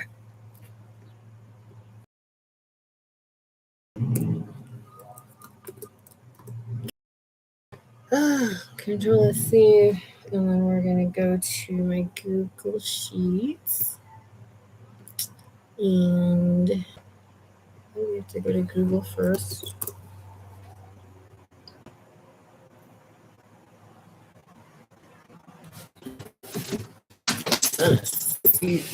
Right now. Ensemble ADs. Yeah, here's what we want. It's from another study. So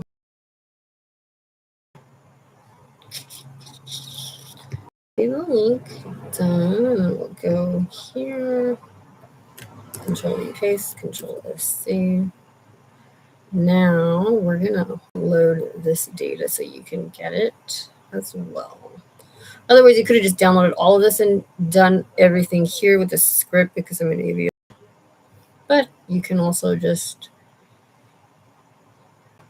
get the link here if it's allowed. Yeah, 38 shouldn't be a problem. Can be found at this link.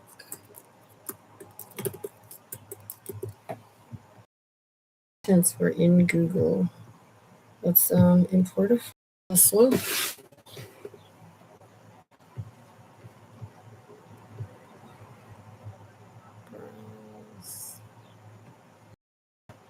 desktop, this one, this one.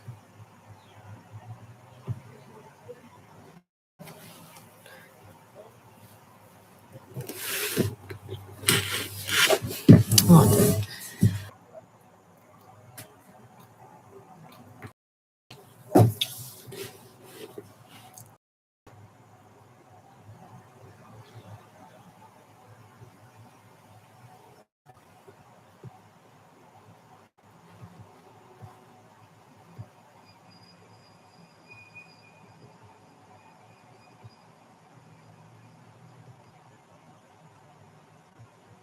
So I'm just waiting for it to load, and then I'll share this link. We might as well just get. How much time do we have? Well, it's almost been 2 hours. We might as well just get the. We don't need the top jeans. Test them out. It's a quick random forest.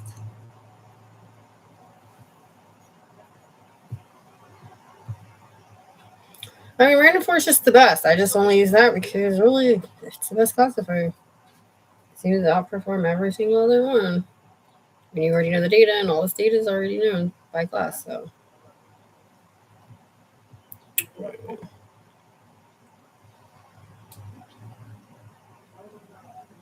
We're still waiting. It won't let me. So you'll just have to get the script and download it. But I'll share that once I upload it to our post. Okay. We can actually just knit this right now while it's doing that. I mean, I would like to share the link though. Oh, open now. Okay, great. Kept the title. That's good. We'll make that link. Next, we will get top 10 upregulated and top 10 downregulated genes and test them. Forest classification to see how well they predict class as CFS or as healthy. Control save. We're going to knit this.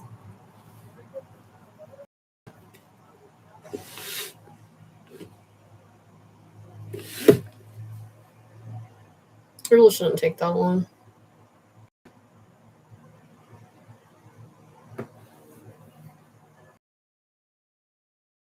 Oh.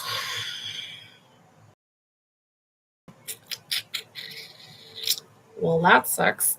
Nothing happened. Let's see. Why? Unnamed chunk 2? What?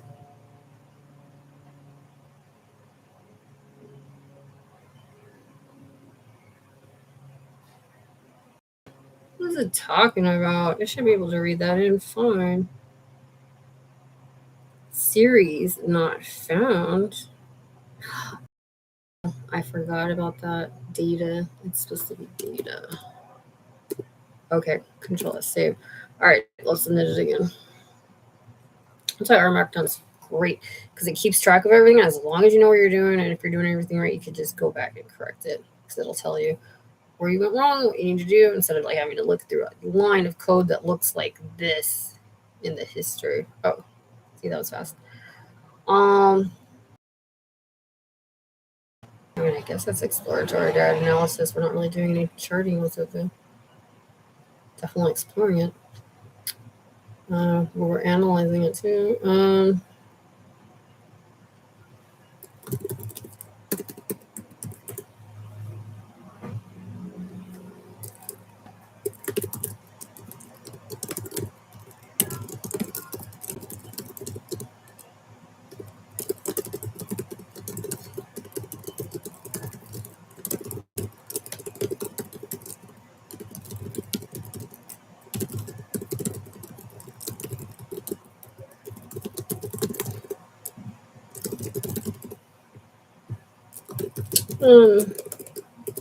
List projects.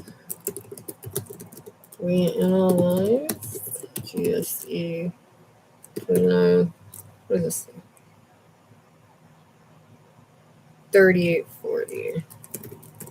40 on chronic fatigue syndrome. 93 cases of CFS and 75 healthy controls. We explored and manipulated data with filtering and ordering to remove infinite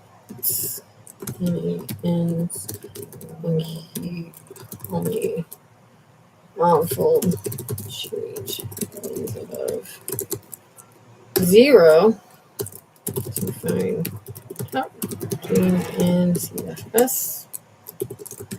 We will then add this data to our dashboard of non-PBV associated, comparing it to Elder racist Lyme disease and others.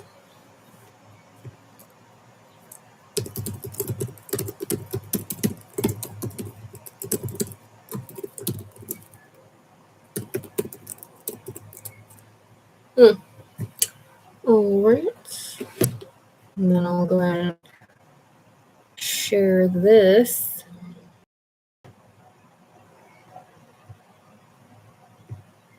I'll put it in the details. And then I'll just save it like that. And we can close that. We can just look at this real quick.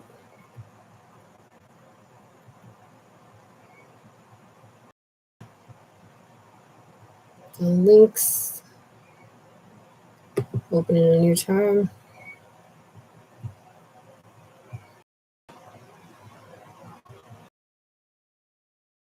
Window.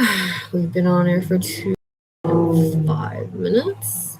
We can close this. Now go ahead and go back to our studio. We're going to get the top genes. Okay, so top gene, since it's ordered, CFS, it's going to be data ordered. Since our 39,378, we'll take the last 10 and the top 10. C1 through 10 and 39,369 to 9,378. All rows. And all top genes. This one. Okay.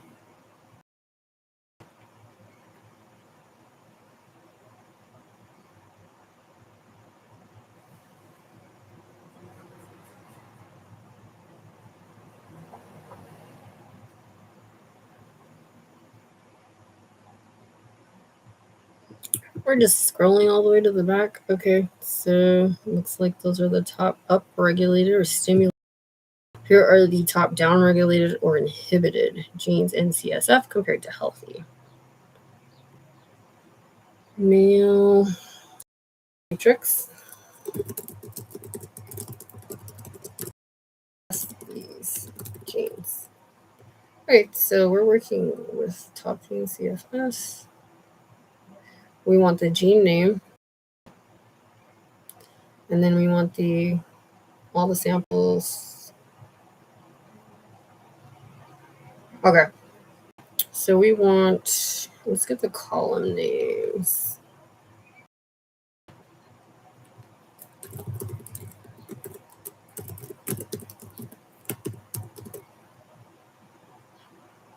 Okay, so we're gonna make a matrix of the 4th through the 171.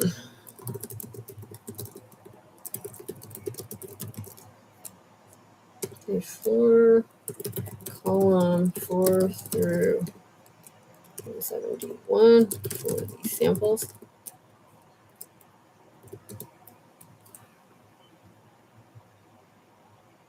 Let's look at the genes. Each one has a gene symbol too, so that's good.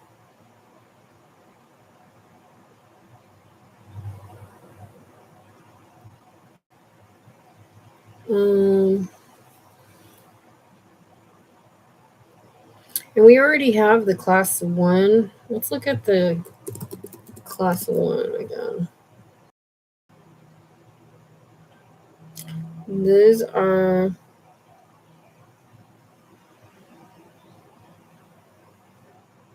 let's look at the length of class 1.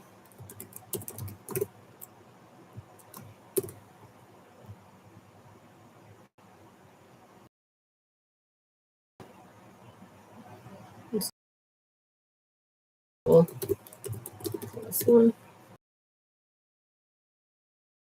CFS MX. Firm transpose top CFS. But we only want the 4th through 171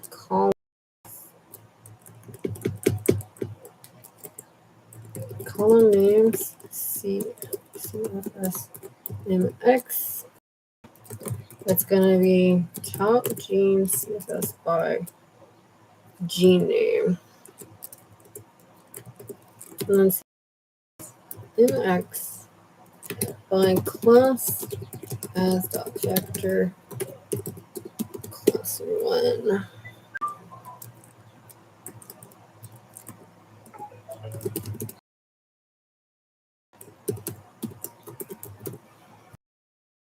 If that works. Okay, cool. It's already fine. Our genes are controls.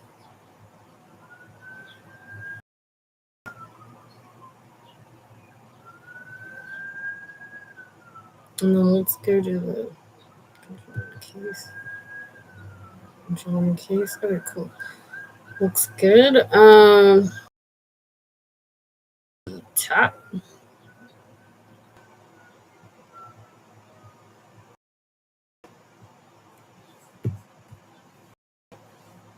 And let's go ahead and sample this. There are 168 samples.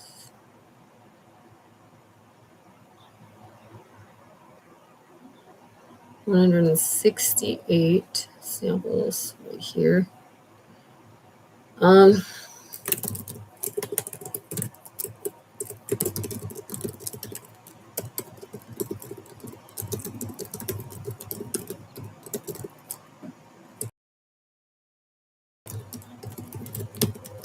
So split 20%. The hold optimization testing. How well our random forest classifier can predict the class of the sample.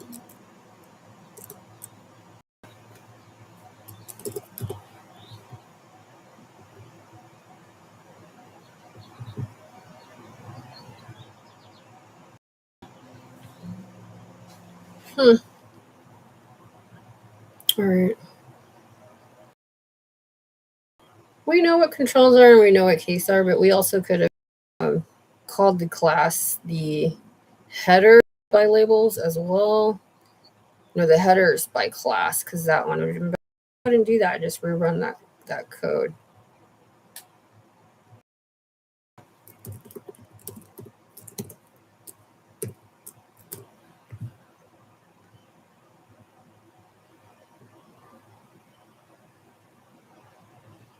All right, great.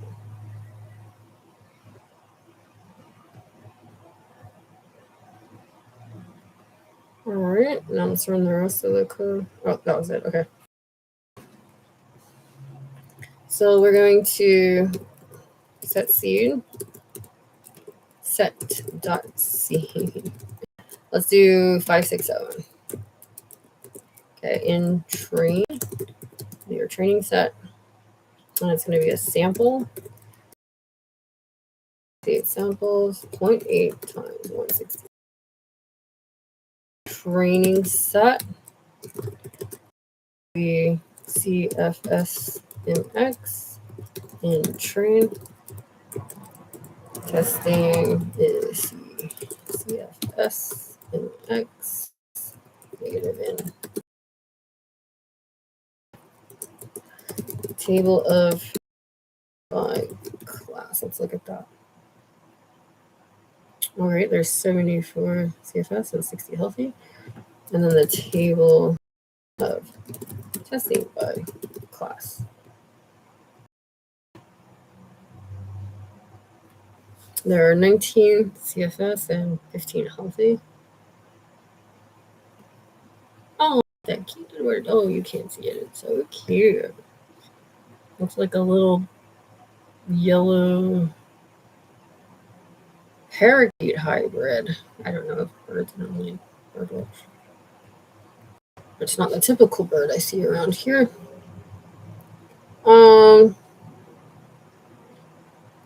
Okay, now we're gonna do the random forest. Random forest CFS. We can just call it random forest too. Forest training.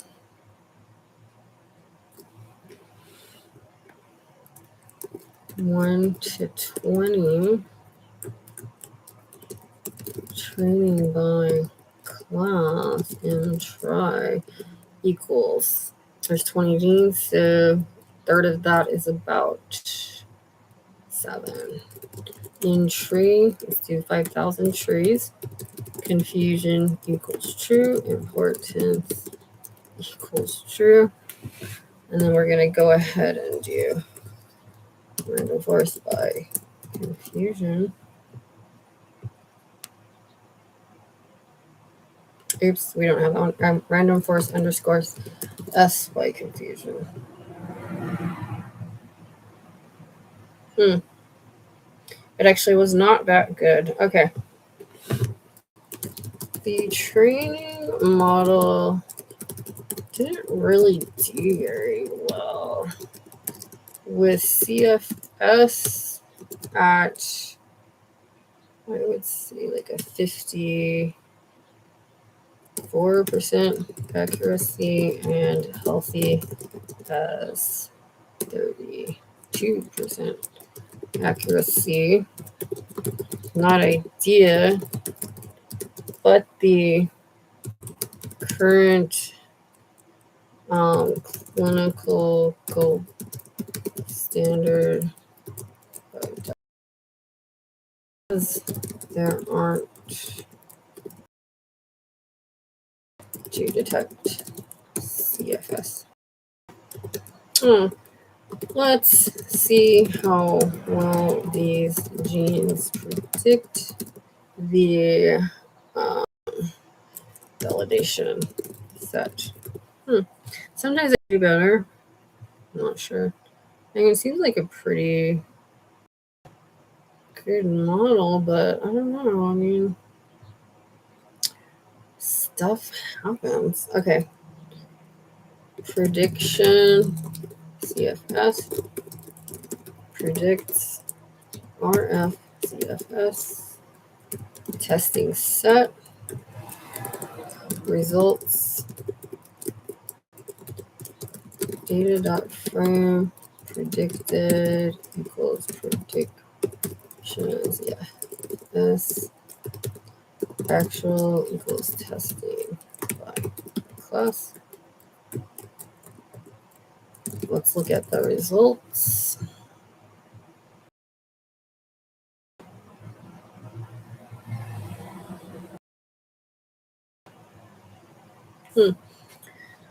So 34 samples. Okay.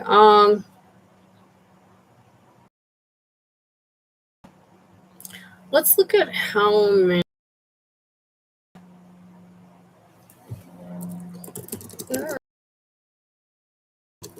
Let's see the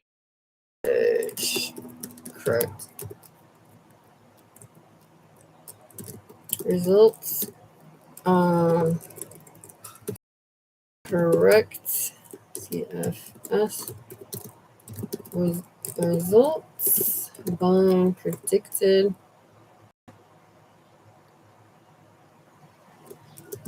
generally equal to results by actual.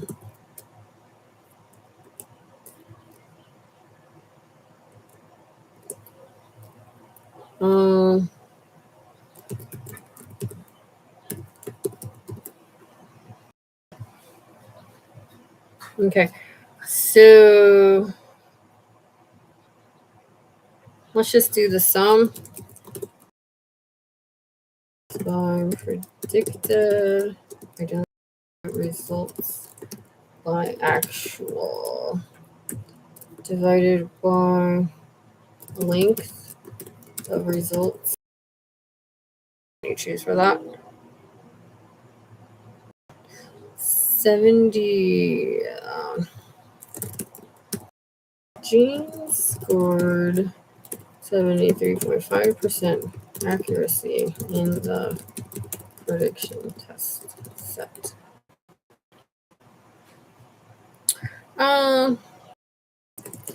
That's not the best, but it's still good. Let's see if we can tune it a little bit.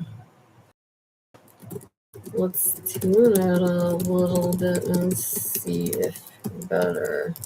Just alter the entry to 10,000 and the M try to 6.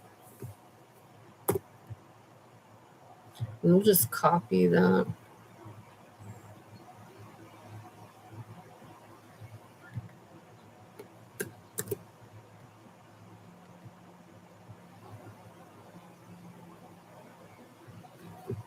But let's look at the importance too. I'll go ahead and put it right here.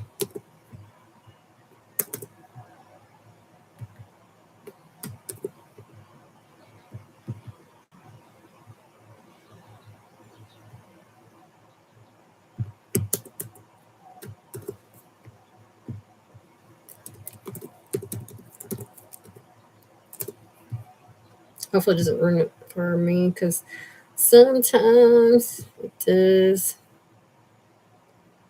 We'll just leave it there. This is how it scored each gene for that. So every time I come across GNAT 3, KRTAP 19, -1, and all these other ones with negative signs, that means that it was negatively correlated with predicting chronic fatigue syndrome. When it saw those genes, it would use it. And then even more so for healthy for some of those genes.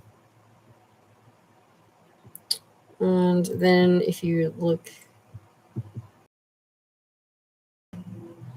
the Genie act, there's different ways that they use measures to classify sample. So from those genes, they're taking an M-try of 7 samples each time, and the majority of those samples will be of the classes, and it'll use that information that it gained as it keeps going. So we're gonna do M-try of 6 and entries of 10,000. Better. Well, same.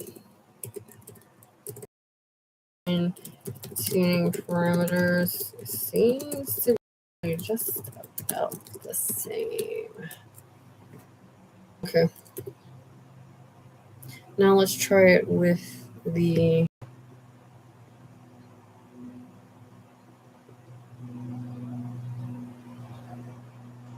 prediction.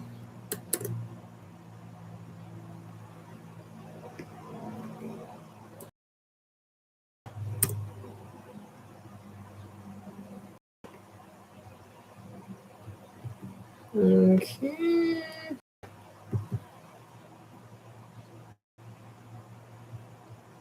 We'll just copy this one.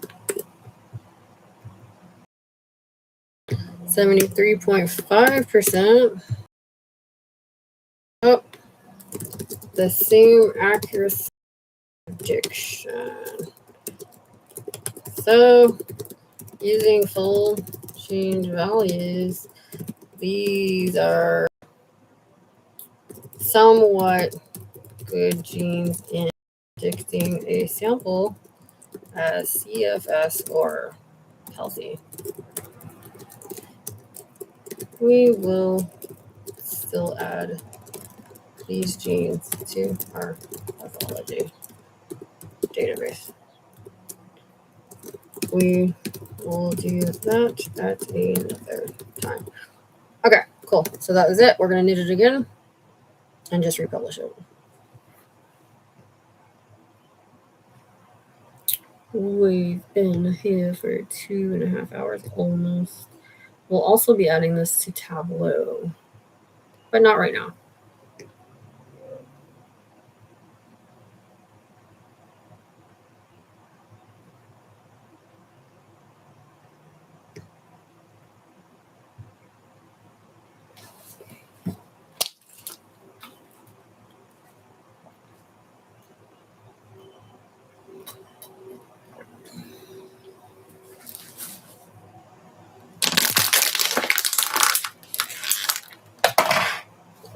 Someone's trying to break into my Wi-Fi.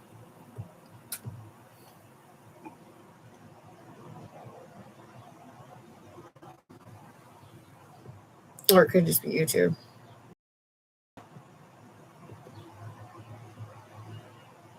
All right, that's great. It's still the same link, so nothing changes. All right, thanks. That's it. Next time we'll add it to Tableau. We'll compare comparisons to the non-Epstein-Barr pathologies, and we'll add it to our pathology database. We'll probably just add it to Tableau first, and then so we have all the genes, all those 38,000 genes in CFS, and then we'll add the top genes that we found with machine learning to our pathology database and add that to both Tableau dashboards of the Epstein-Barr virus associated and the non-Epstein-Barr virus associated pathologies.